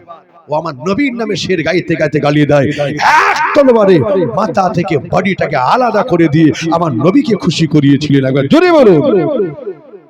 আহা, নবী দুশ্মনকে জাহান্নামে যে পাঠাবে আমার নবী তো তার উপর খুশি হয়ে যাবে। ঠিক না ঠিক বলো আমার বাপু ভাইরা? আলোচনা তো আজকে তার শেষ তো হবে না, আগামী আরো 2 দিন বাকি আছে। ঠিক না ভুল বলে? বাবাজি আমার দেখতে দেখতে আজকে কত তারিখ গেল? কদিন হলো? সপ্তম। আলহামদুলিল্লাহ, দেখতে দেখতে সপ্তম দিন আমরা শেষ করে ফেলেছি। আমি গুনাহগার, আলোচনা করেছি, আপনারা শুনেছেন। এখনো 2 দিন বাকি আছে। আল্লাহ পাক আমাদেরকে কবুল করেন। এখনো যারা আসতে বাকি আছে ওদেরকে ডেকে নিয়ে আসেন, কারণ ওয়ালাল আখিরাতু খায়রুল লাকা মিনাল উলা। শেষ ভালো যার সব ভালো তার। অন্তত ভাই প্রথম দিক তো ছিল না, শেষের দিক অন্তত এসো, একটু নবীর মাহফিলে হাজির হয়ে যাও, একটু সওয়াব নিয়ে বাড়ি যাও। বলার দরকার আছে না নাই? আছে না?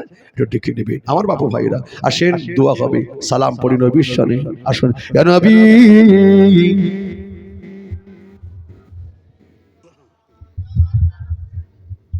ভাইজান একটু কি জামটা করে দেন।